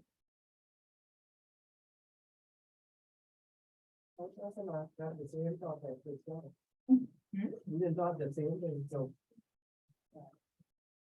But what my impact, you may not impact me.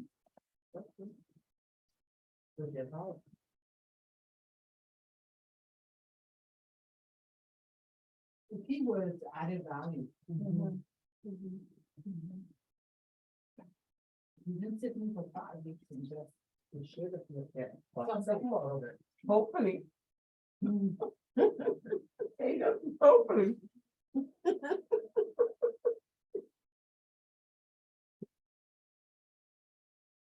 What month you born? I'm saying you're running out. What month you born? October. I just want to guess. Scorpio? Yes, ma'am. And follow the sign, which one would you say? Which one? I thought. I would have said December. Scorpio, they like, these people. That is December, I would have said Sagittarius. I don't think so. I don't need They were all- I don't need a time, so I don't need December, it's me on it. Yeah, you don't say like a Sagittarius. I don't know, I don't understand the time, but we definitely have nothing in common with personality, right? And you mean, Scorpio and Sagittarius? I don't think so. I've never heard about it. But there are some commonalities. In personality, I see it. not between us.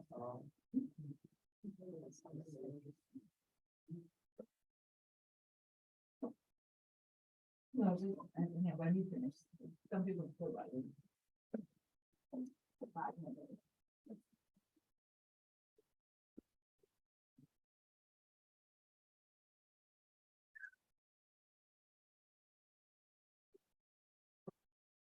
So, but let me get another one.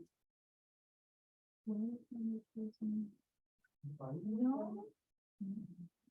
Read this stuff. Read the girl, that's why. And we don't. You're not common person. I'm a common person. I like the way that when like. I feel like, really? That's all it's about it. It's just so much. I grew up in so much bread. That's so rare.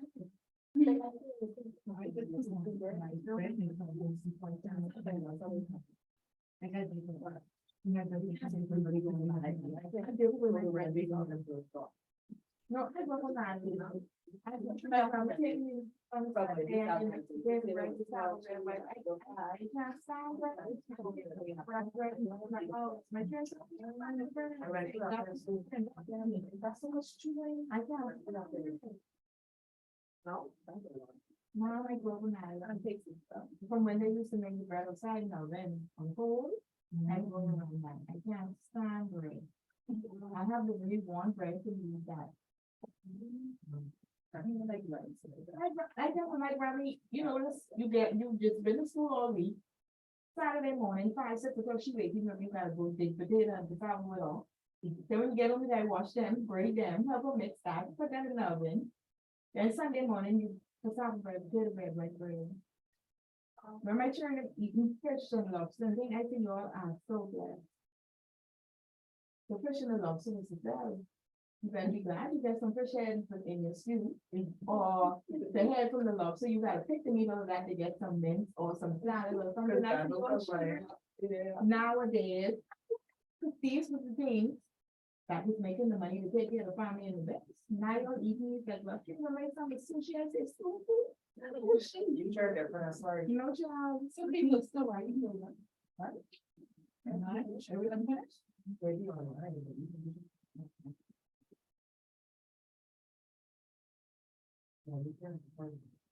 No, but I had a nice stepson.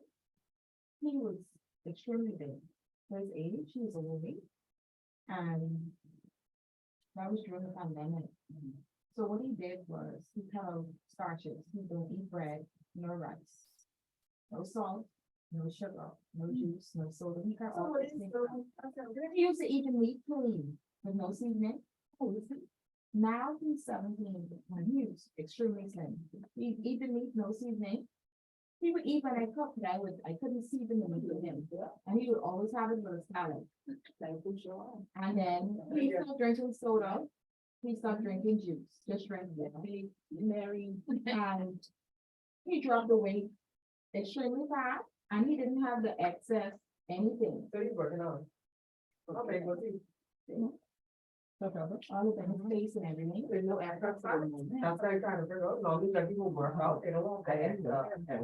He didn't stop eating, you know. He was eating, I mean, he eats a lot. It's just that he cut out the salt. He cut out the sugar. He cut out the soda, all those stuff. And he just went down. No, never thought of it. He used to eat a lot. He can manage the salt and fucking still used to eat a lot. People just think great. He's been on, Are you all finished online? It is right. All of you? Finished? Okay, great. Denise? Jason? Yeah. Yeah, I was able to get one or two things. Okay, we're gonna start with you. Anyone, not you, Jason, but any, Bodie, I'll go first. I no problem. no, you coming to the end, Jason. Well, who Okay. said, Bodie? Can I start? Yes. This is Denise. Oh, Denise, okay. So you asked us to list you asked us to list 4 points of what we would have learned coming into the class, right? And which has added, a key point, like I explained to them, has added value to you as an HR professional. Key point, added value.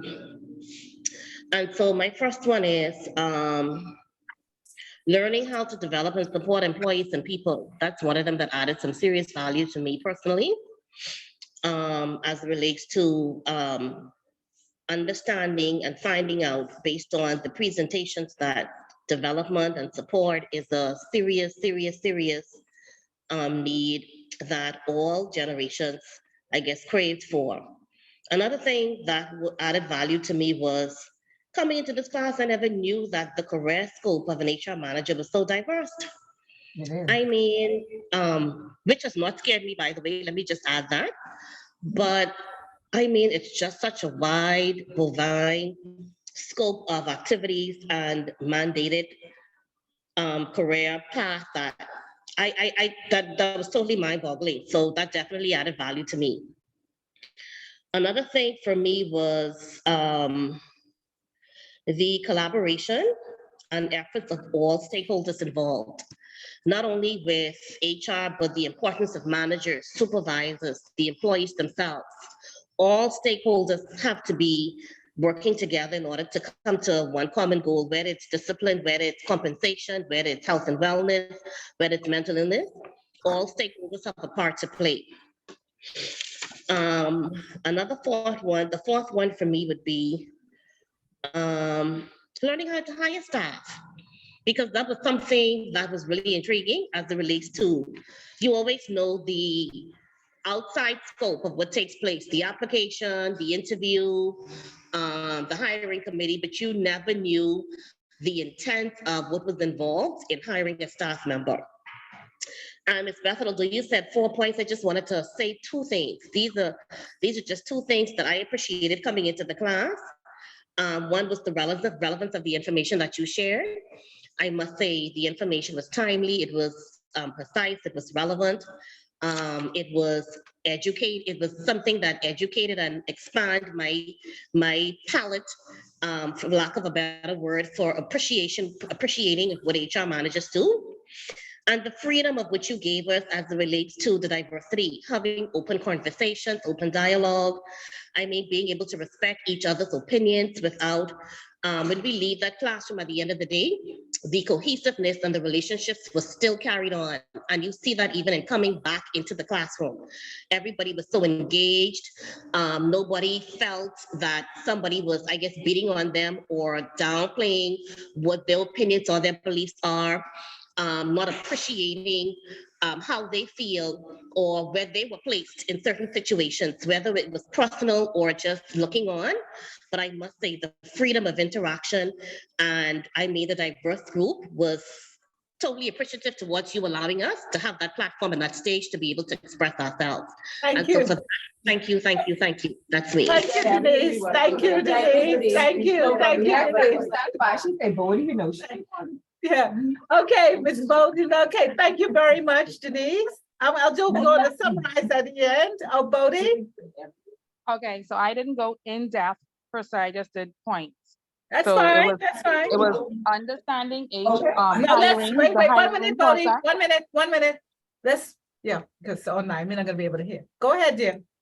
Understanding hiring process, the process of hiring. The enlightenment on mental state of the employees, because that was something that I was not in tune with when it comes to my employees, honestly. And the relationship with my managers and my supervisors, especially the old ones that have been there before me that feel like they. Okay, Thank you very much. Pardon? We didn't hear the last one. Thank you much. But what was the last one? The relationship between your managers? The relationship between my managers, supervisors, and employees, especially with the managers and supervisors that has been there before me. Okay. Great, thank you very much. Okay, Edgecombe?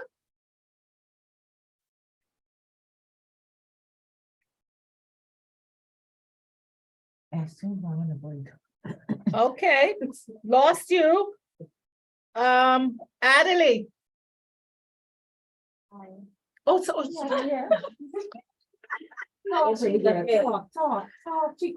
go, go ahead. Sorry, sorry. Understanding what it takes to manage different entities, or understanding their needs. That's in general, it was interesting to me to see that, human resources, we do have to consider the needs based on the each part of the administration that we talk about. I have here understanding the fundamentals of human resources, step within in an organization.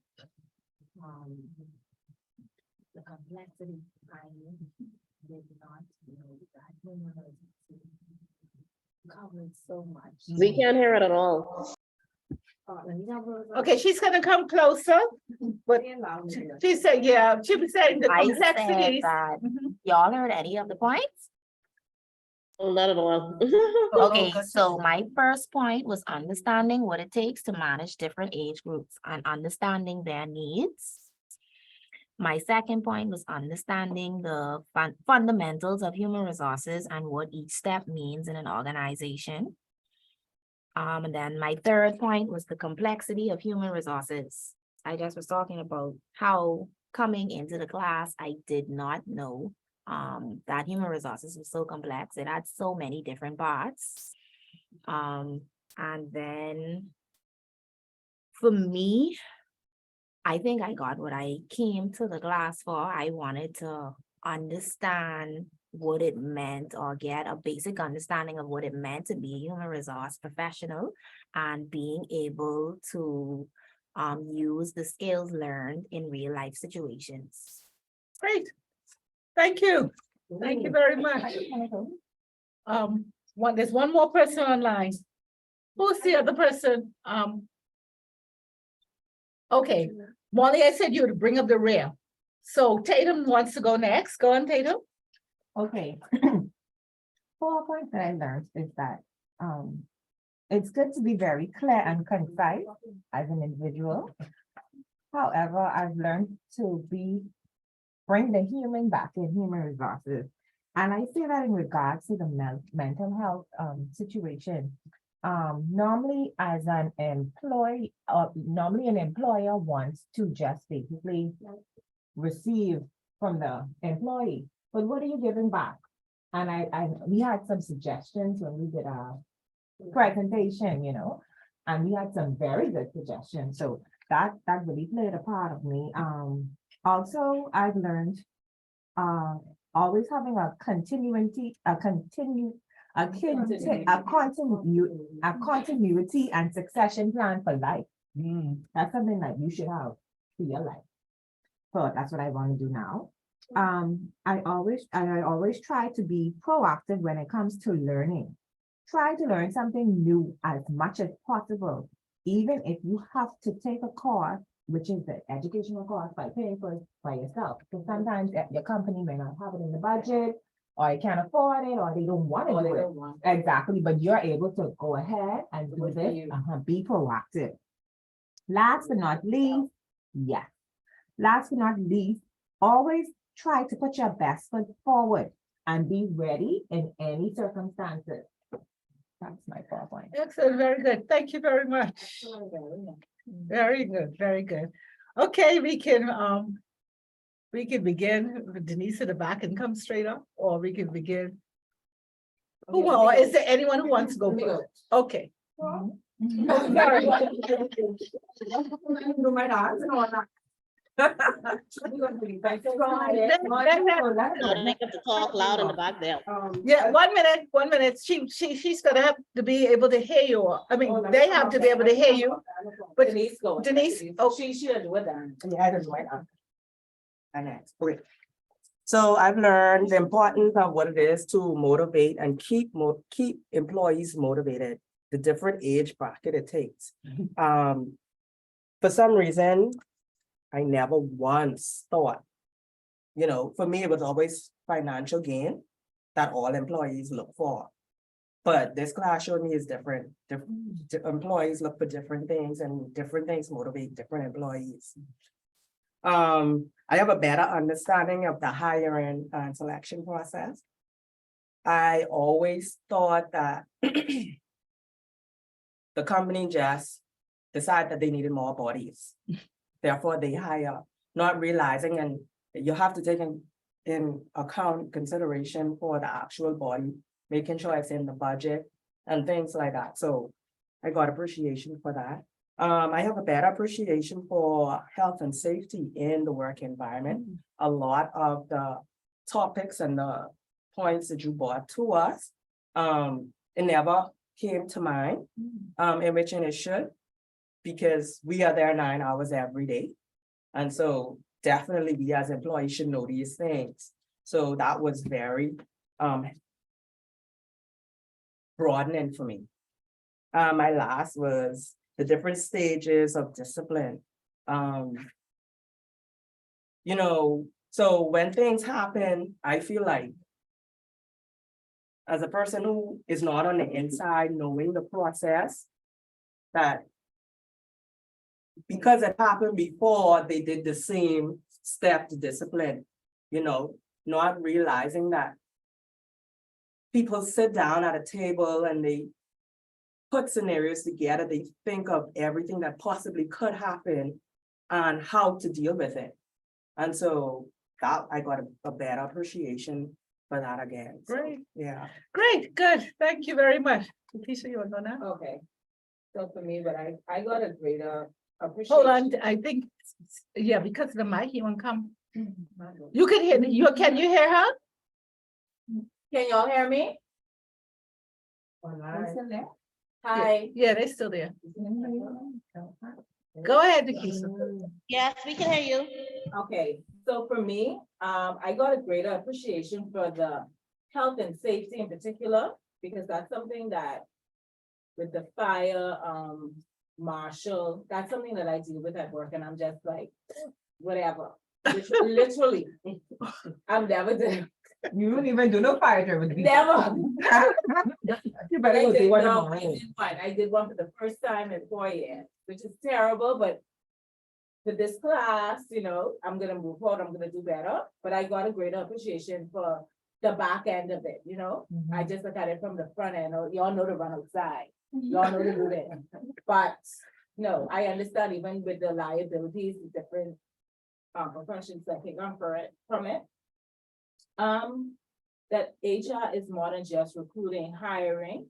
It's widespread, you deal with so many different aspects within the company.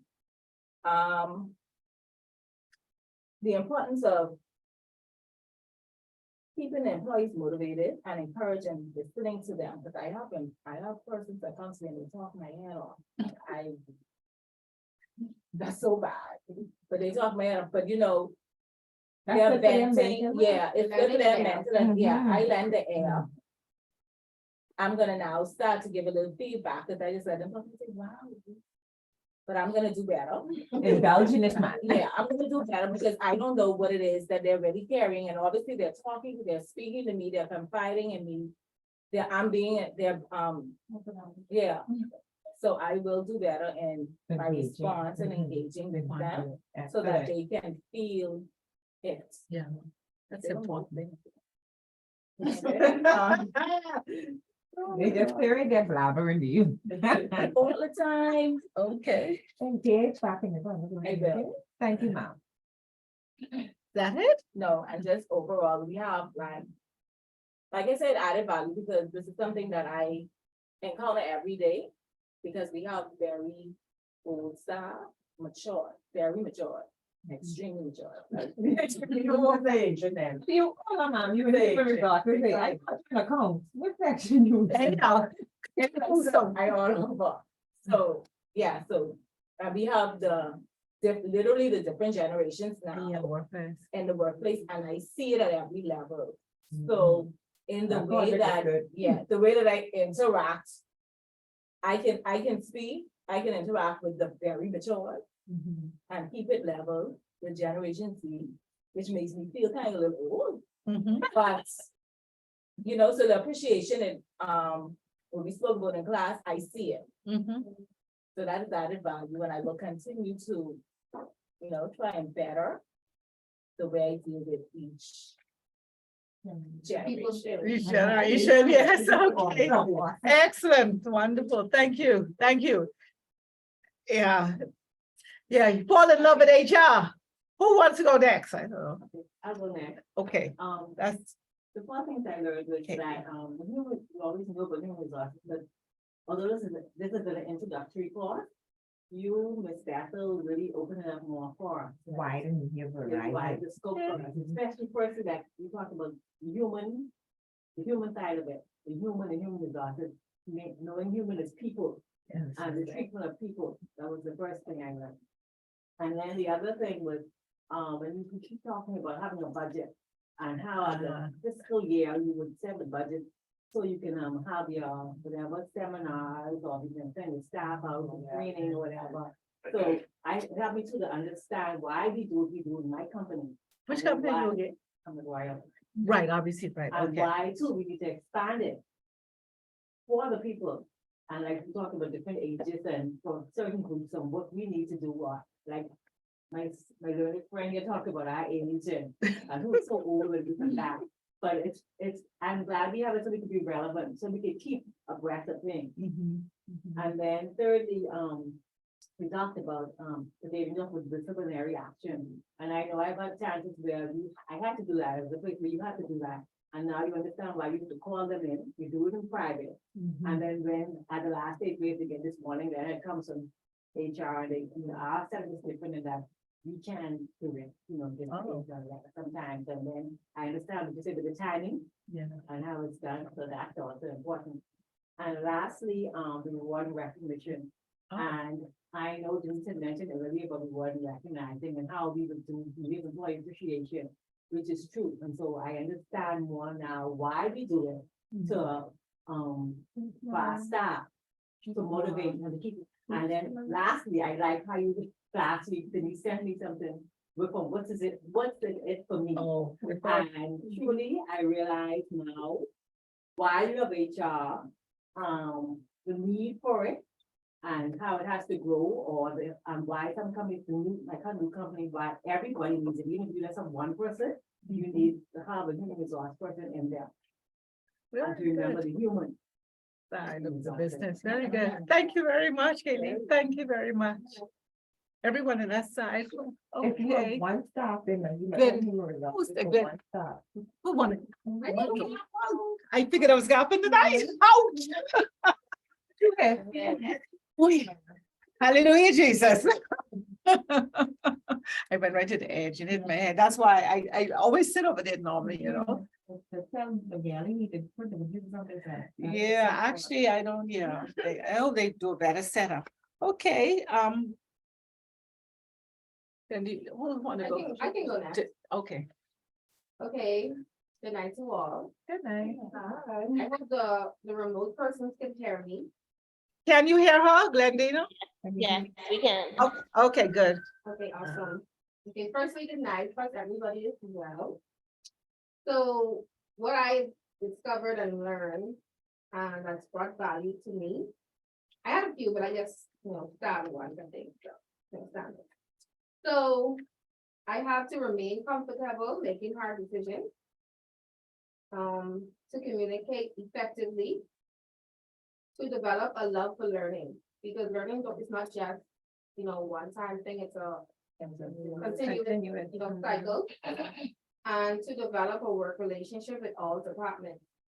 And to be kind and understanding. And to also remain fair in all circumstances. And I am also a strong advocate in believing to give employees their flowers when they're, in the company. R&R. You gotta value the employees, and value the employees. And I'd like to say, this course is very interesting. I'm looking forward to the next one, I hope some of us share the same sentiments in this regard. And I just hope that we could make an impact, not just in this classroom, but in our workplace to actually utilize these skills and execute it. Definitely. Very good. And I hope to one day, like, we just work on a project like outsource to really reach other persons in different, generations. So, as she said, like, it hit home for me to remember that you're still a human. That's right. People are still human, so you have to know how to treat them Mhm. on a professional level and, non-professional. And I'd like to say it was nice meeting all of you. Vice know, versa. Everybody is great. Everything was great. I want to say thank you to Ms. Bethel Thank you very much. for being Ms. such a Bethel. lovely lecturer, Thank you. Very Thank you. good. Thank you. Love you, man. A gem.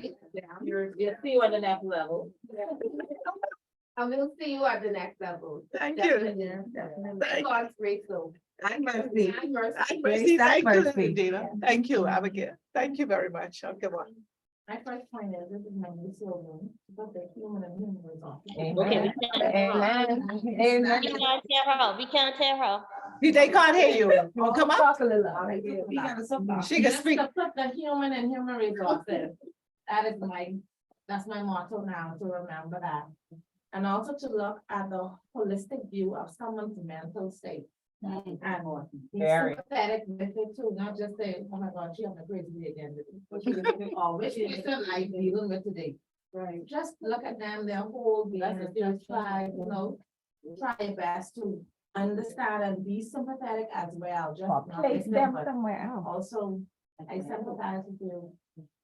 Along with what you're going with.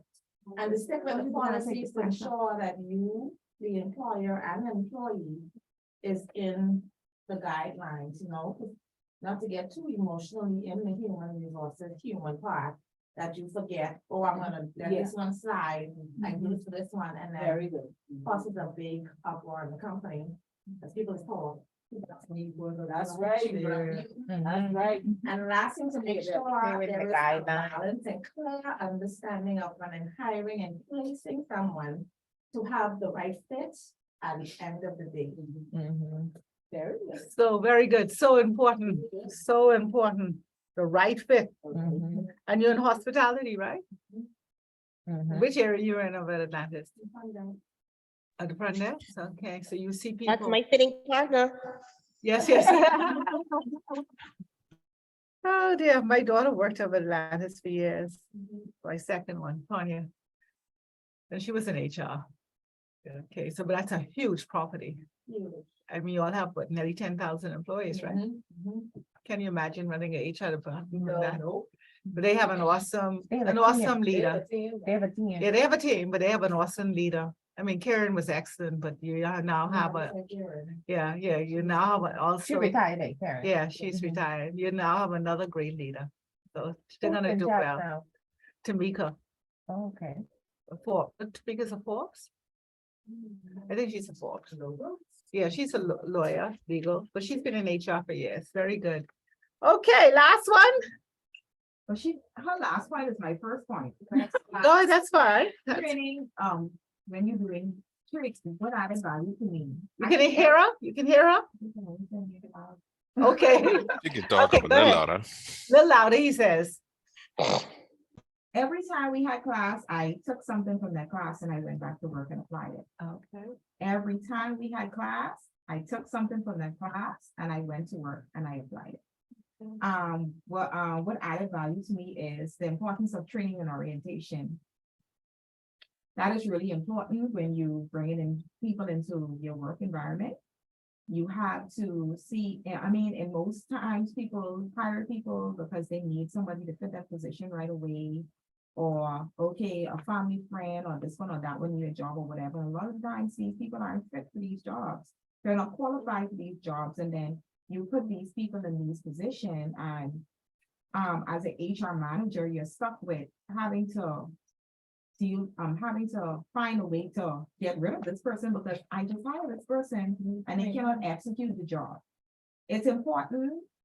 It added value to me because even though I've been in administration for a long time, now being in the position of human resources, it opened my eyes as to why when I went on a lot of interviews or encountered a lot of persons, why they would say, well, okay, Ms. Forbes, this job isn't for you. Okay. And now as an HR professional, I realized, okay, yeah, a lot of those jobs weren't for me. And being an HR professional now, when we spoke about training and orientation, when I initially got in this position, I was just thinking about, okay, we need these positions filled. Now I could really focus and say, okay, take your time, Ms. Forbes, do your due diligence and make sure you get the correct fit. Because if you don't get the correct fit, you're gonna add work for yourself. My second thing was make sure you have clear job description. Make sure that your staff know the vision and the mission statement of the company, know the policies, the rules, the procedures. Make sure it's clear, especially in the environment now, whereas we have the labor laws that protects the employees a lot. As an HR professional, the lack thereof doing this can put you in a lot of trouble. Because when it's time to get to my next point, appraisals, how could you appraise somebody on something that you never made them aware of? You cannot appraise somebody on them doing their job if you never tell them what their job was. Giving them a clear description or telling them what the policies and the procedures and all this different stuff of the company is, and then you're gonna say, oh, I'm gonna have an appraisal. What are you appraising me on? What are you appraising me on? Because you never told me anything. It was never clear. I don't know what I'm supposed to be doing. So I just come every day. yeah. And hiring and advertisement. Oh, okay. When I started with this, listen, I was applauding myself and dancing this week because when I initially started with this company, we have a foreign HR software. It's an HR software that's supposed to help me do everything I need. But because it's not here, we have HR software here, but this one is US based. I was like, no, this ain't making no sense, leave it alone. But when we did the advertisement and all that different stuff, I said, you know, when we take a look at it again, I was able to generate an advertisement easy, with all kind of graphics and everything I needed. From the software? From the software, posted on LinkedIn, Facebook, Instagram, everything. Wow. Just generate it and say where I wanted to put it. And it was like, right there. They click. That software. That's what I say. The thing I mean, did do it not done. the training course, and the thing is, I didn't even need to ask for help because I did the training course. I knew where to go, what to do, how to whatever, and I actually executed it. So when I sent it out to all of the managers, I say, okay, y'all say y'all want us to hire sales reps and put an admin administrator. I say, I have a better idea. And I did it, and I say, tell me what you guys think. And they said, whoa, how did you did that? I said, oh, it's fine.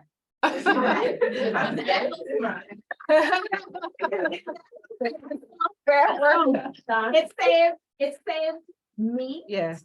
It saved the company money. Yes. And now I You're can not the actually- runner. I did. Yes. And everything we want need, I can just. Yes. Fine. Good. That's it. It's Oh, beautiful. added value to me. Good. Awesome. That's awesome. Great. Okay, we have one last one. Thank you very much, Mr. Molly.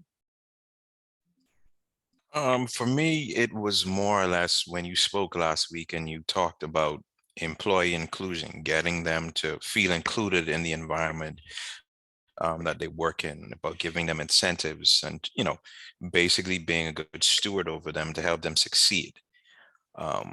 when our company, we went through transition recently where we bought out another company and we absorbed some of the staff. And that night when I came to class and you said that, that hit home for me. And so what I did was, the following days, I was intentional with speaking to a lot of the employees and just talking to them from the perspective of, okay, how do you like it here? What is it that we can do to make your transition easier? Because, as with anything, if you're a new person going into something that you know nothing about, there is going to be, that level of skepticism, a little bit of fear, all those things that are associated with it. And so I was glad because that was something that really, really stuck out for me. And like I said, just knowing what I know in relation to how they felt about, their transition from coming from and moving into a different environment, that was something that I took for granted as HR. But being in this class now, that's something I can't take for granted anymore. And so for me, that's something that really, really stuck out for me. That's it? I Wonderful. remember, That- well, I mean, I just reached, so I mean. I know, yes, I mean, that's good, no, that's good. We have a question at the back, you had I'm it up? sorry. Okay, everyone has, this has made my heart glad, though, people say tonight. Oh, God, wonderful. You just did your revision. Oh. Good stuff. You did. No, keep it just like that. Just did your revision. I hope so now. Don't be tricky with this now. And I just can't listen to my life.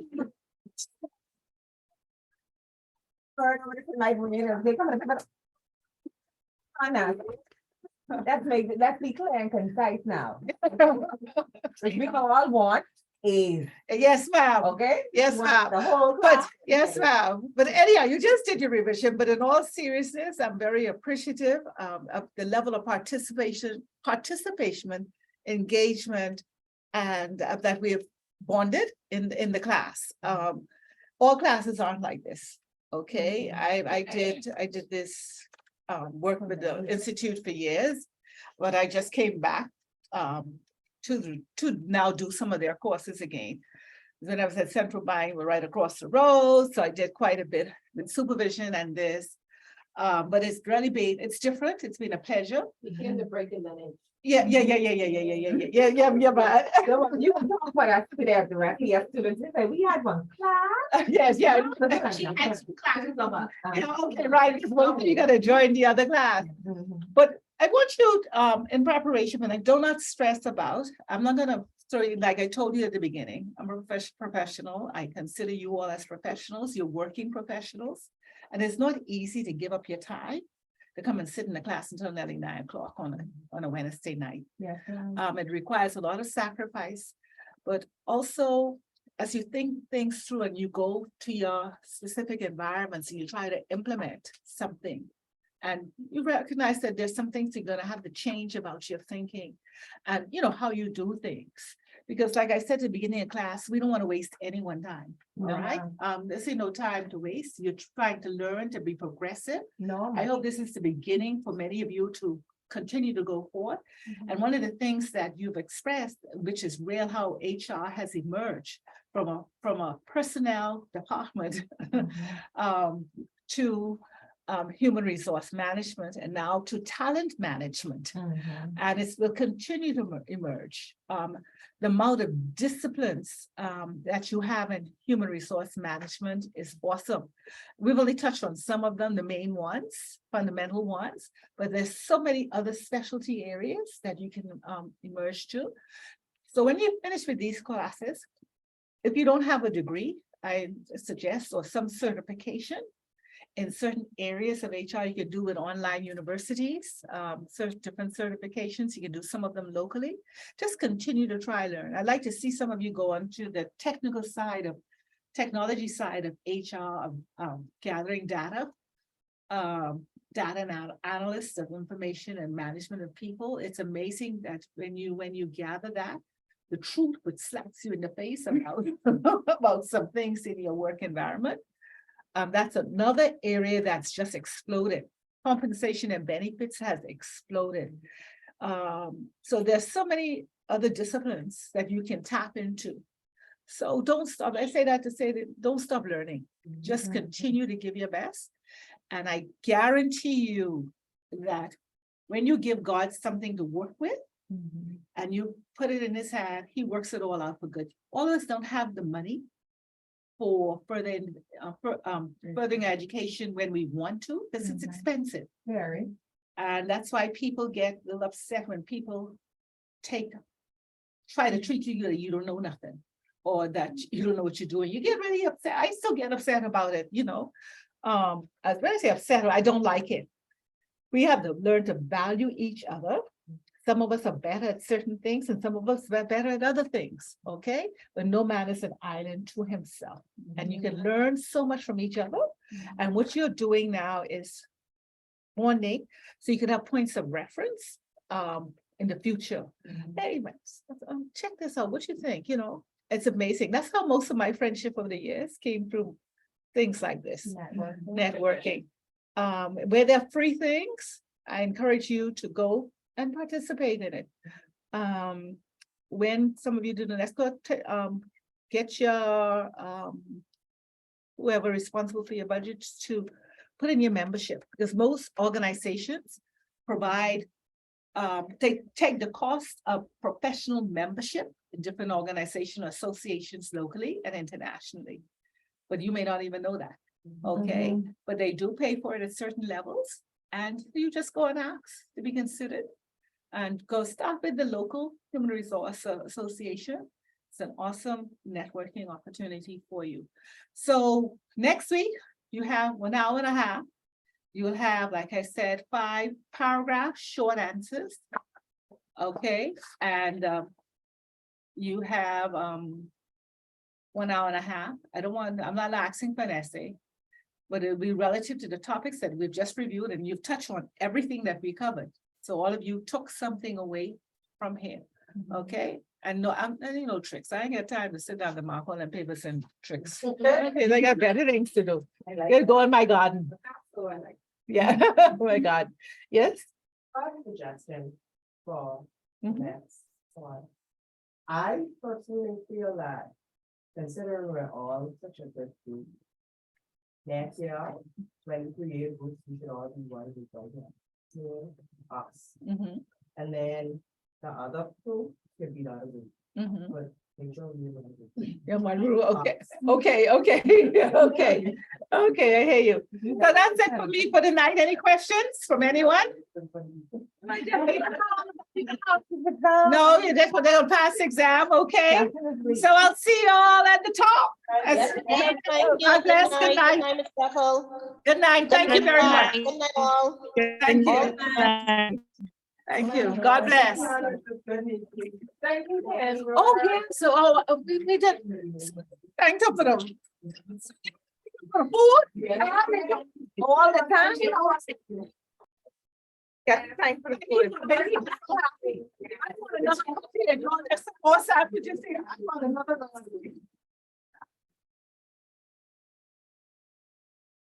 I get back. Get back. Be married.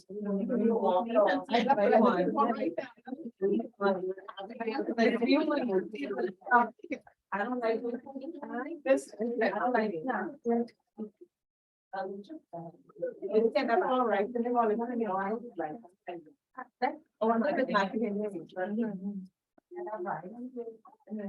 That's not maybe. Remote. Yeah, I like that. all the meat. Perfect. No, then you'll finish exam, we go for lunch. Yeah. I'll use it to organize it. Yes. No, not after the exam, it'll be another day. Another day, not a weekend.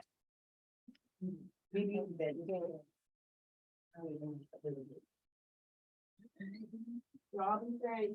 Hi.